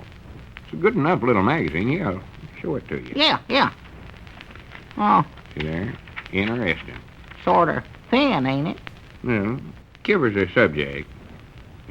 Call it a weekly. It's a little weak, all right. Huh? See, here's an article on farming. That's for the fellers to read, and here's an article on needlework for the women folks. Well? And an ad.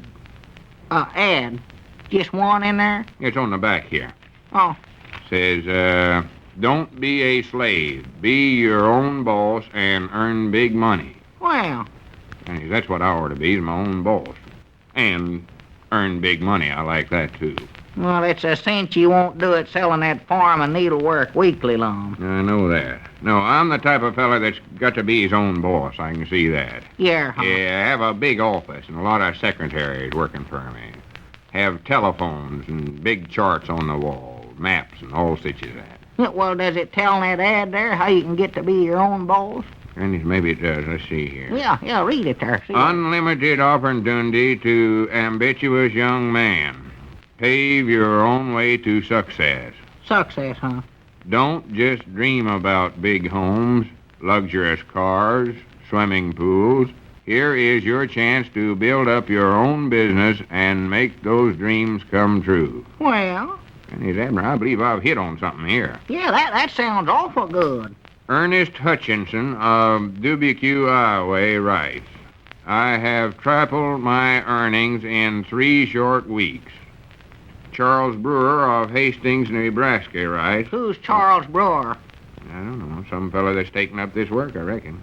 Says here he's boosted his income 60%. 60%? That's what it says. I never heard of Charles Brewer. It shows you right there what a big thing this is.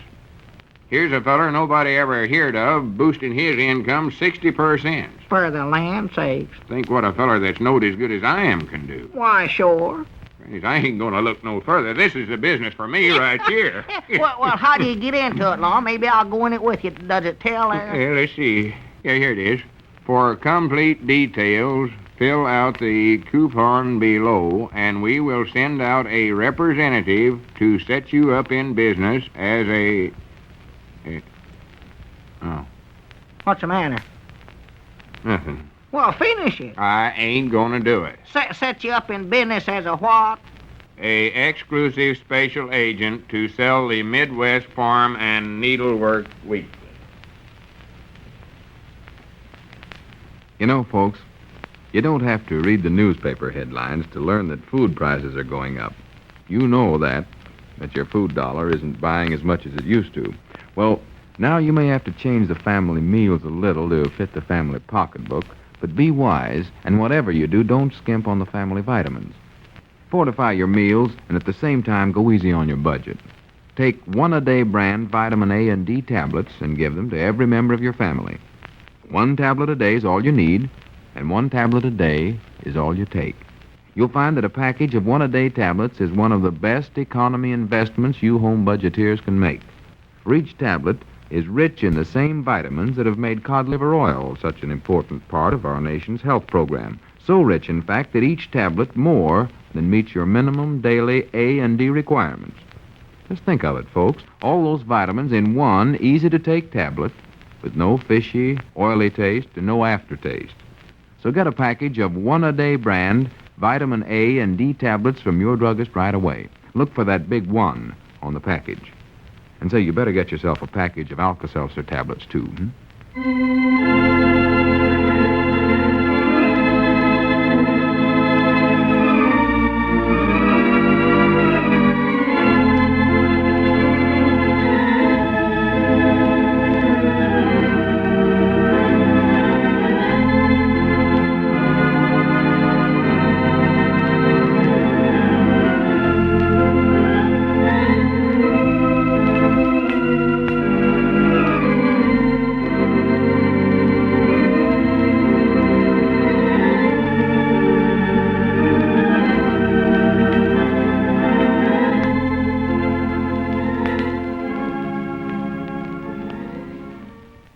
83 years ago, January 13th, 1942, Lum and Abner here on Classic Radio Theater with Wyatt Cox. Comedy tomorrow with Fibber and Molly, Great Gildersleeve, Charlie McCarthy, Amos and Andy, and another episode of Superman. And then coming up on Wednesday, we'll have a drama with Let George Do It, Bob Bailey, Virginia Gregg. Also Inner Sanctum Mysteries, The Edge of Death. Gunsmoke, starring William Conrad and Chester's Murder, an episode of Gangbusters and the Masquerading Gunman, and another episode of Lum and Abner. Then we'll have episodes on Thursday of The Shadow, Dr. Christian, Dark Fantasy, and The Adventures of Sherlock Holmes.